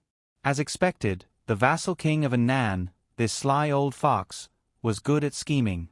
He wanted to take down the Empress Dowager and the great king in one fell swoop while the crown prince was leading his troops to resist the zombie army.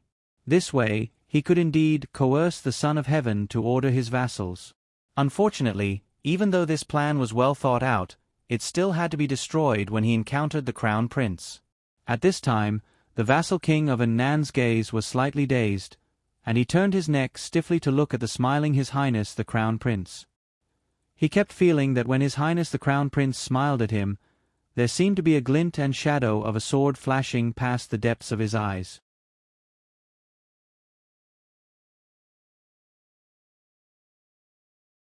Chapter 15:23. A gloomy and eerie feeling. Terrifying. The depths of this man's eyes were ridiculously sharp. As an elderly prince who had been on the throne for a long time, he could be considered His Highness the Crown Prince's senior, yet he didn't dare to look him in the eye. The little stoic didn't have any other expression. The two of them rushed back from the city's north gate. When they passed by Kong Jianmen, they also saw Little Twelfth and the vassal prince, who were engaged in a lively fight. The unscrupulous couple only took a few more glances at Twelfth before they flew away with a wave of his hand in delight. The little stoic looked back. She probably wouldn't be able to forget Little Twelfth's expression even in a year. It was a bit similar to the expression of a small animal abandoned by its owner. His pair of watery eyes were about to shed tears on the spot. Arba shook his small head. "You must be very protective of your younger brother normally. Look at what you've taught him. Weakling. Wasn't it just fighting with 2,000 red scarf guards? And he actually cried from being beaten up. He really was too weak, all right. Emolien, what could he say?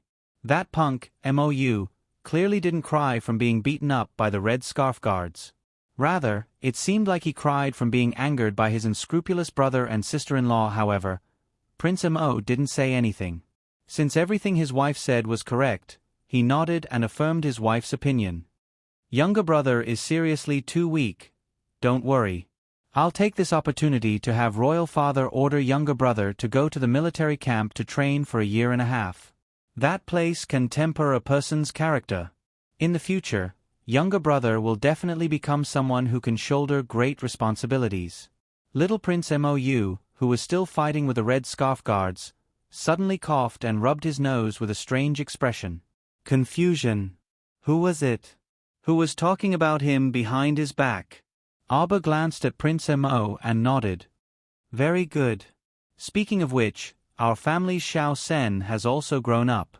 How about we have him and Mo you become partners?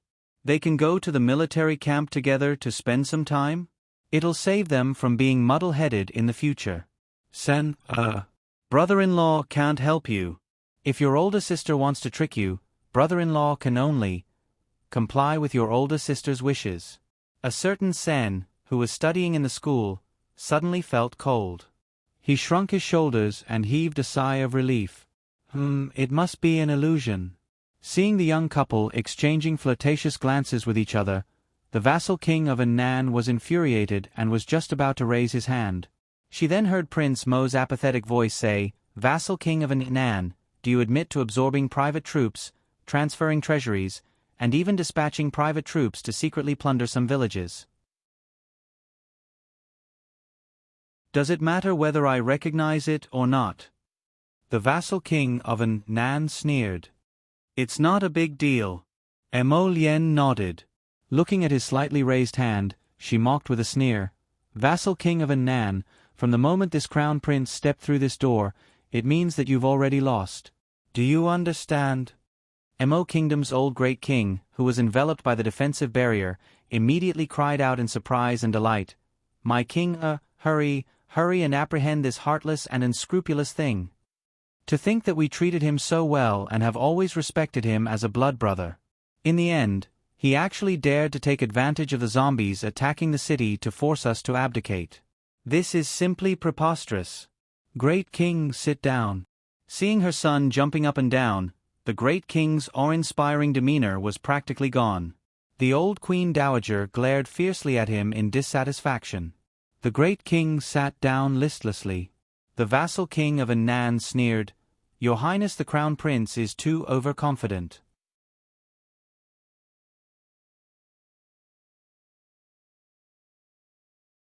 Chapter 15:24. Overconfident. Was that so? Mo Lien glanced at the old prince with a smile. However, The smile in this glance was mild and didn't reach the depths of his eyes. The little stoic pattered forward to the Queen Dowager. "Grandmother." The Queen Dowager hastily removed the defensive barrier and pulled her granddaughter-in-law inside. "Jojo, how's the situation outside? What about the zombie army?" "It's more or less taken care of." Abba comforted. "Don't worry, those aren't problems." The great king couldn't help but sigh in relief when he heard this. At least those repulsive zombies didn't charge into the royal palace to wreak havoc. Otherwise, the consequences would be unthinkable. The old vassal king of Nan abruptly raised his hand with a cold expression. The two Mystic Realm experts who were on par with the Queen Dowager shot forward with a whoosh and grabbed without hesitation the old vassal king of Nan. The two Mystic Realm experts instantly pressed down on the old prince's arms and firmly gripped the back of his neck as they kicked him to the ground.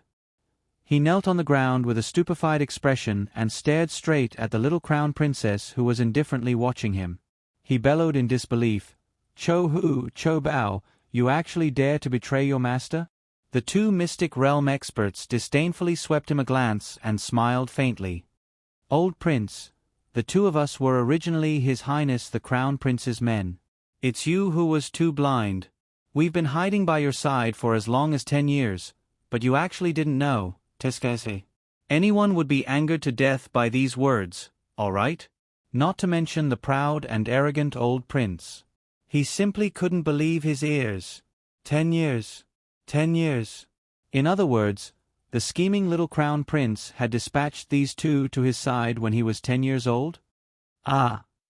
The old prince was about to explode from anger. You. The old prince turned around and saw a group of black-armored royal guardsmen emerging from the roofs in all directions under Hui Fan's lead. Sharp leech-like arrows whizzed toward the 3,000 red scarf guards without explanation. The old prince's lungs were about to explode from anger. How could this be? How could this be? Actually, he and the vassal prince of Nan, Cho Fu, had come in two separate directions. The red scarf guards in his hands were 1,000 more than the 2,000 red scarf guards in Cho Fu's hands. However, these 3,000 red scarf guards were completely surrounded and had no room to fight back. After the first volley of arrows, the second volley of dragon saliva guards emerged from the rooftops, all holding firearms in their hands. The second round of attack was even more inhumane. The old lord could only stare at the rows of soldiers outside the door who had been killed by firearms with his scarlet eyes. These red scarf guards began to panic under the 2 rounds of extermination. They became more and more like a group of ants on a hot pan. They wanted to flee in all directions, but they were caught like turtles in a jar. The great king couldn't help but feel shocked. The large square outside the king's palace had already been bathed in blood. None of the 3,000 red scarf guards was spared. You. He watched as the private soldiers he had single-handedly nurtured were mercilessly slaughtered by the royal guardsmen and dragon saliva guards. The old prince spat out a mouthful of blood on the spot. He pointed a trembling finger at the crown prince and stammered, You demon! You actually dared to make 3,000 soldiers bleed on the spot without even blinking your eyes. What do these human lives count for in your eyes? Ah.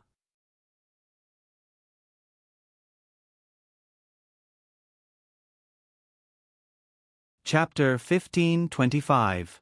Emolien suddenly laughed and gazed at the old prince with an apathetic and icy gaze. Vassal king of Nan, it's not like this is your first day knowing this crown prince.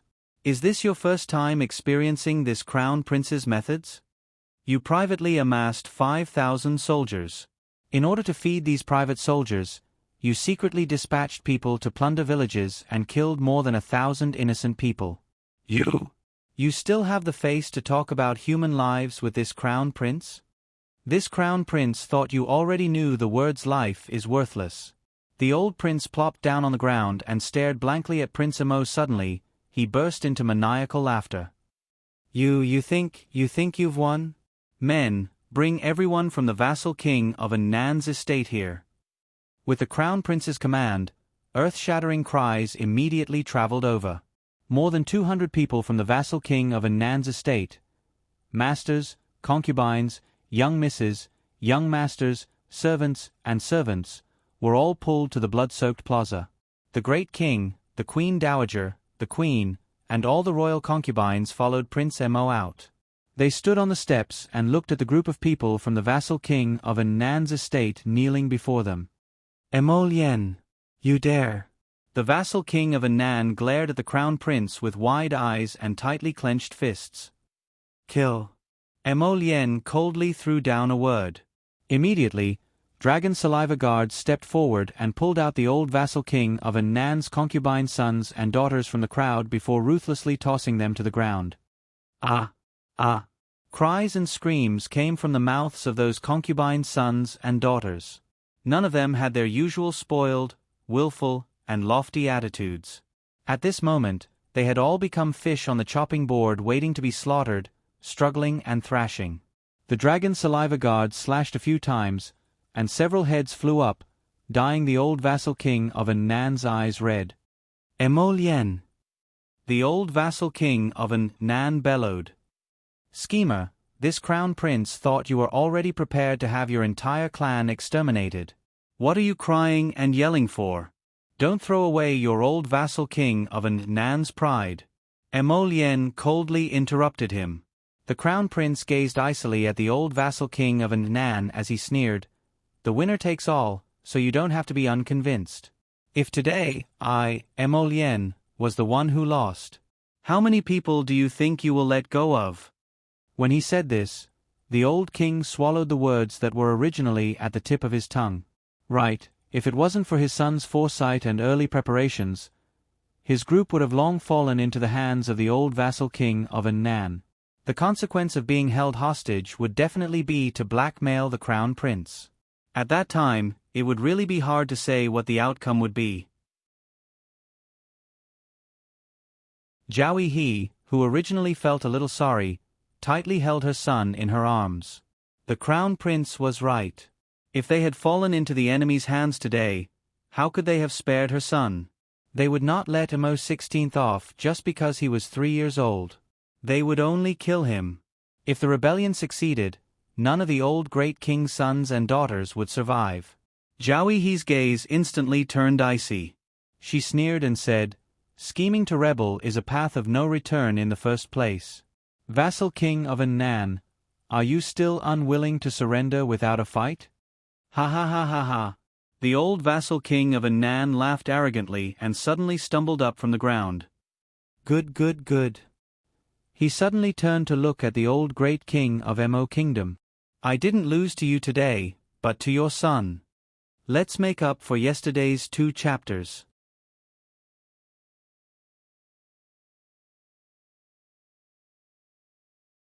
Chapter 1526. This Prince Mo was truly formidable. Back then, when he was only 10 years old, he already knew to send people to infiltrate the old prince's side. It could be imagined that the crown prince had already set a trap for the old prince at that time. He was waiting for others to walk into the trap step by step. The old vassal king of Nan instantly felt that the situation was already hopeless before he even made a move. Wasn't it a little too frightening to fight with such an opponent? It was just like when you took your first step and suddenly turned around to discover that your opponent was already 100 steps ahead of you and had long reached the end. He was just standing there leisurely watching you, waiting for you to foolishly walk into the abyss. The great King Mo gazed at the old vassal king of Nan. He wanted to ask him why he was plotting rebellion, but in the end, he sighed and waved his hand. Imprison him first, then send the vassal king of Nan off with dignity. The Empress Dowager glanced at her son. Compared to this resolute grandson of hers, her son was much more soft-hearted. Although the vassal king of Nan's ancestors had rendered meritorious service to the country, the Empress Dowager couldn't tolerate him scheming against the Mo clan's power no matter what. For such a grave crime, there was no other choice but death. Perhaps the old vassal king of Nan had already thought of such an outcome before taking this step. Your Highness. The Dragon Saliva Guard Captain Yu Xiu hurriedly walked over and saluted. The great king's son led troops in from the back of Huashan Gate. He originally wanted to coordinate with the vassal prince of Nan from the inside, but he was forced to retreat by the 12th prince and fled to Grand Consort Shu's Chaoyong Palace. The great king's son charged into Chaoyong Palace and took control of over 100 people in Grand Consort's bedchamber. What? The great King Mo roared angrily. This unfilial son! This unfilial son! He actually dared to interfere? This fool! Didn't he know that rashly leading troops into the palace had completely sealed off his last path of retreat? Royal father, I request to see royal father. Second Prince Mo Lu's impatient voice came from afar. Mo Lu! The old great king frowned and waved away the guards blocking Mo Lu. Let him come over. Royal father! The second prince was wearing a set of tattered armor, and behind him were more than a dozen soldiers who had fought a bloody battle and were covered in wounds. From the looks of it, His Highness seemed to have brought dozens of Mansion soldiers and fought all the way here to save the Emperor. His face was filled with unconcealable anxiety and panic. He hastily stepped forward and cupped his hands in greeting. Empress Dowager, Imperial Father, Imperial Mother, are you all right? When this child received the news that the vassal king of Nan had raised an army to rebel, this child hastily led men to escort you, but we were still a step too late. This child asks for royal father's forgiveness. The old great king nodded at him with relief. I'm fine. Your grandmother and the others are fine too. Mo Lu pretended to heave a sigh of relief, then hurriedly turned to the crown prince and cupped his hands, saying, Sixth brother has done meritorious service in protecting the emperor this time. If not for you, the consequences would simply be unimaginable. Mo Lien curled his lips at him as he remarked indifferently, It's actually all thanks to 12th brother this time. He managed to obstruct the vassal prince of Nan first. Ah, that's right, that's right. Mo Lu hurriedly smiled and nodded. Who knows what eldest brother wants to do after taking control of the Rising Sun Palace? Mo Lien's eyes were filled with coldness. Detain the vassal king of Nan and these people. We might as well move to the Rising Sun Palace. At the same time, the great king's son's estate. Xu Quan ordered her personal maidservant to close the door before turning around to fish out a medicine bottle from her sleeve. She steeled herself and poured medicine into her 3 children's mouthfuls before finally drinking a mouthful herself.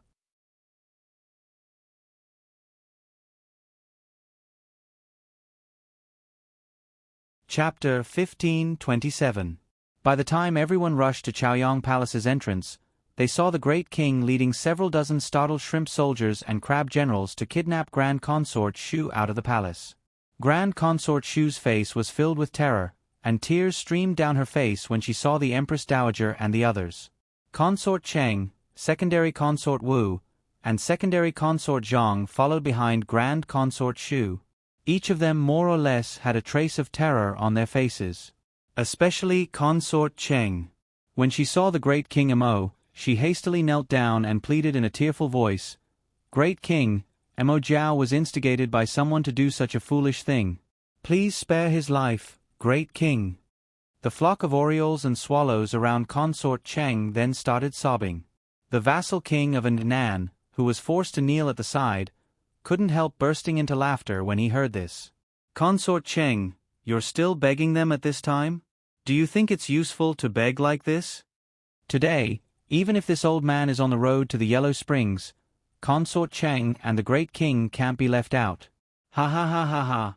The young crown princess blinked and supported the Empress Dowager to stand at the side.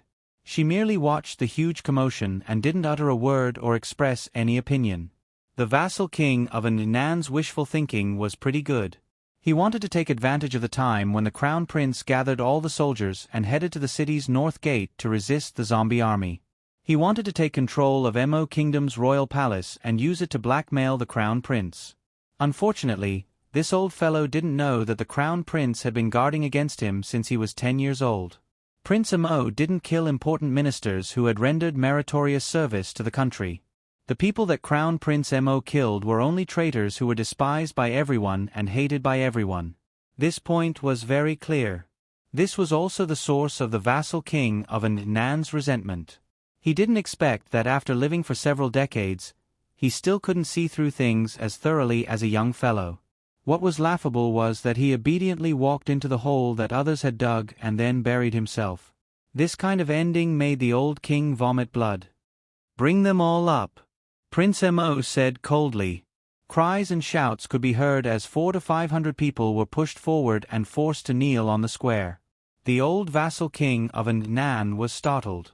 When he turned around to take a look, he shockingly discovered that apart from the 200-plus people from the vassal king of Nan's estate, the people from the great king's son's estate had also all been escorted over. "Reporting to your highness, this subordinate has brought a group of people who escaped from the great king's residence 300 miles away from the outskirts of the city." The old vassal king of Nan couldn't help but smile wryly.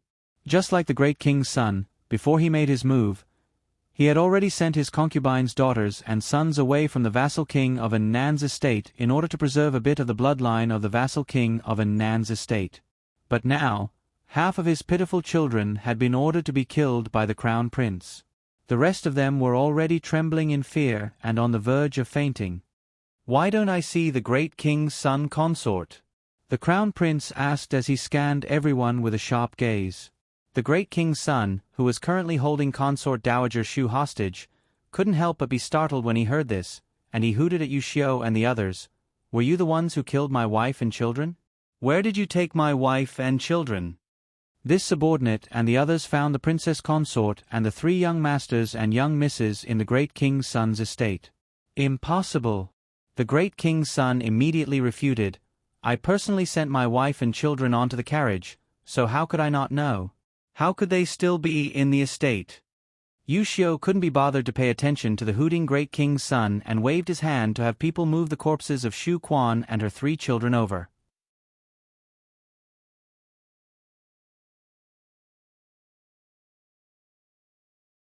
Chapter 1528. When Consort Chang saw that her 3 grandchildren's bodies had stiffened and their faces were deathly pale, she immediately fell to the ground and wailed bitterly, You killed my grandchildren? Ah! Great king, great king!" Consort Chang scrambled to the great king's feet and tugged at the corner of his robe as she wailed miserably, "Great king, those are also your grandchildren. You're just going to watch them die for no reason and have no one to complain about the injustice you've suffered. And my daughter-in-law, such a good child, was disposed of by the crown prince's subordinates just like that. Ah! My heart is in so much pain." The great king couldn't bear it and turned to look at his son, looking like he wanted to say something but hesitated. This gaze didn't mean much to Emolien. The crown prince had known for 100 years that his father was easily swayed and unreliable, so this gaze couldn't sway him at all. However, it infuriated Arbor all of a sudden. "Shut up!" Arbor abruptly interrupted Her Highness Consort Cheng's screams and looked at her coldly, saying, "Poor Shu Quan, who was intelligent all her life, was in the same company as you fools.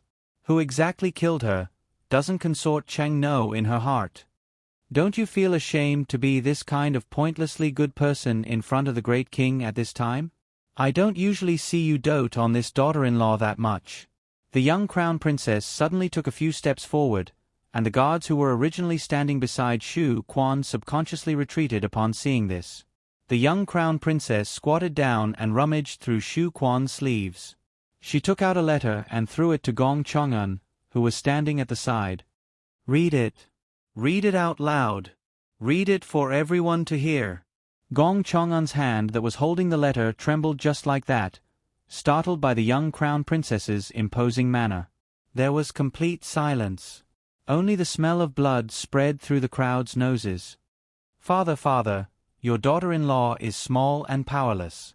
I was unable to persuade the great king to rein in his horse at the edge of the cliff. I watched him step onto a path of no return.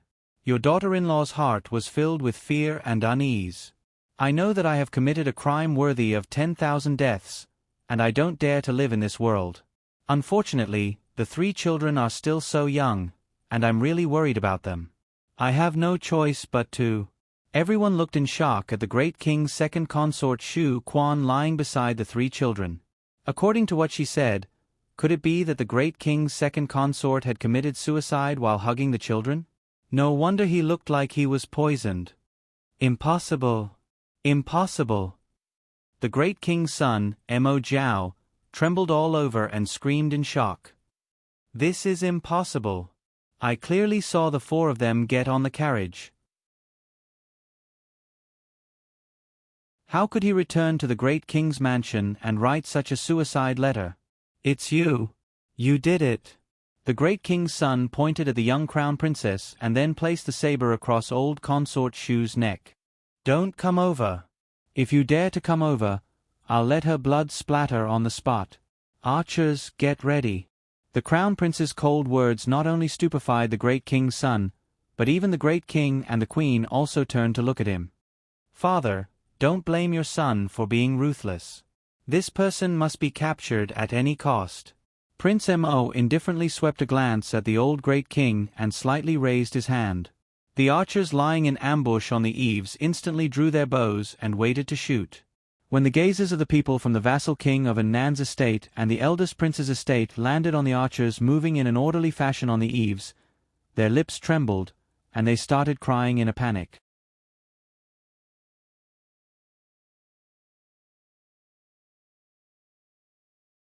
Chapter 1529. Great King, spare my life, Great King, spare my life. Great King, we weren't aware that the vassal king of Annan would actually lead troops to plot a rebellion. That's right, that's right. This servant is only a lowly watering servant in the great king's estate. This servant is innocent, woo-woo. For a moment, all sorts of cries and shouts intertwined, interrupting the great king's arrogant shouts. The great king's son was indeed stunned by the crown prince's actions. After staring blankly for a while, he angrily rebuked in a trembling voice, You actually don't even care about consort Dowager Shu's safety? As he spoke, he pressed his saber tightly against consort Dowager Shu's neck, as if he wanted to confirm whether Emolien truly didn't care about consort Dowager Shu anymore. He even drew out a small, bright, bloody mark on consort Dowager Shu's neck. However, Emolien's gaze didn't change in the slightest. He merely sneered at the great king's son and spoke resolutely and callously. Consort Dowager was able to contribute to the Mo kingdom by putting herself in danger and cooperating with this crown prince to subdue you, this traitor, so her death was a worthy one. In the future, there will naturally be a place for her in my northern Mo royal mausoleum. Of course, royal father can also confer her the title of virtuous, and virtuous Empress Dowager. Everyone, the Empress Dowager. As expected, this grandson of hers had a venomous mouth and a venomous person. He could actually speak so bluntly in front of Consort Dowager Shu. But by then, Consort Dowager Shu would already be dead, so what was the point of conferring a posthumous title? Cough. The Empress Dowager coughed lightly in a timely manner. Since Shu Quan has already committed suicide by ingesting poison and the three children are indeed innocent, then, at this time, Gong Chong and had also read the letter to the end. In the letter, Shu Quan said that she had no other requests and only wished to be buried in a quiet place outside the palace with the three children. The Empress Dowager sighed.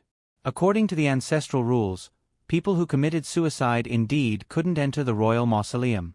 Then, he would fulfill Shu Quan's wish of becoming a mother. She was also a pitiful child. She was originally so sensible, but she didn't expect that the ending would be so miserable. The Empress Dowager shook her head and then nodded. Then do as the great king's consort wishes. Find a few reliable people to do this properly. Let that child rest in peace. Yes, Empress Dowager. Gong Chong, and received the order. However, Prince Mo glanced at Shu Quan's direction with a slightly strange expression before thoughtfully withdrawing his gaze and conversing with Hui Feng in a low voice. After dismissing Hui Feng, the crown prince looked up at the great king's son, losing his last bit of patience. How long do you plan to keep up this act? Brother Wang, don't you know that your acting skills are really clumsy? Old concubine Shu and the great king's son were stunned. Even consort Cheng and the others standing behind them were stunned.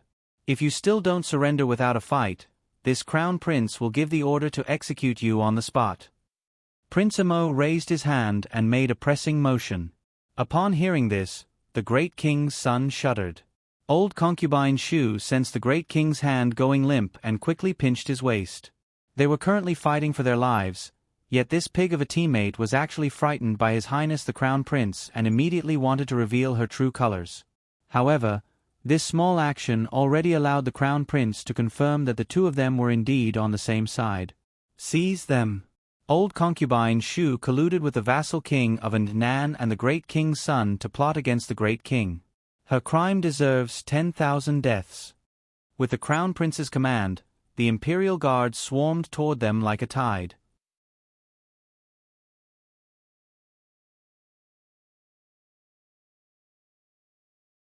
Chapter 1530. Previously, because of Grand Concubine Shu, the soldiers were somewhat restrained. Now that they had captured Grand Concubine Shu as well, they naturally didn't need to care about their lives. Emo Jiao was personally subdued by Hui Feng and kicked to the ground. He raised his head and shouted at the Crown Prince, "Emo Lien, you greedy bastard, quickly let me go. I'm Royal Father's eldest son. You can't treat me like this. Who do you think you are? Emo Lien. Everyone knows that you were merely adopted by the Queen. You're not Royal Father's biological son at all. I'm Royal Father's biological eldest son." "Shut up!" the great king roared furiously. He hated hearing such words the most. After so many years, he had watched the little crown prince grow from a cute ball-sized child to such an outstanding youth. This was his biological son. No one could part with this father-son kinship between them. All of these people, including those bastards from the Divine Province's elder courtyard, all of them wanted to snatch his son. They were simply shameless. Second Prince Emo Lu's eyes flashed. He immediately stepped forward with his sword and chopped at the great king's head. "Emo Jiao, you colluded with outsiders to force the emperor to abdicate and rebel, and now you dare to slander His Highness the Crown Prince. The facts are irrefutable. Do you still want to deny it? Today, let me clean up the household on Royal Father's behalf." Ding. A streak of mystic energy swiftly bounced off the second prince's sword, causing it to deviate. Thus, the sword that was originally aimed at the great king's head chopped down on his shoulder. The great king's son roared and tried to get up, but several soldiers held his arms down tightly. He couldn't move no matter how hard he struggled. "Second royal brother, you're quite impatient." Emo Lien's eyes were gloomy. She looked at the slightly embarrassed second prince and sneered. "In any case, Brother Great King is our eldest brother. Even if we want to punish him, Grandmother, Royal Father, and Royal Mother are present. It's not up to us brothers to do it." The second prince immediately smiled awkwardly. He nodded respectfully and retreated a few steps. "The Crown Prince is right.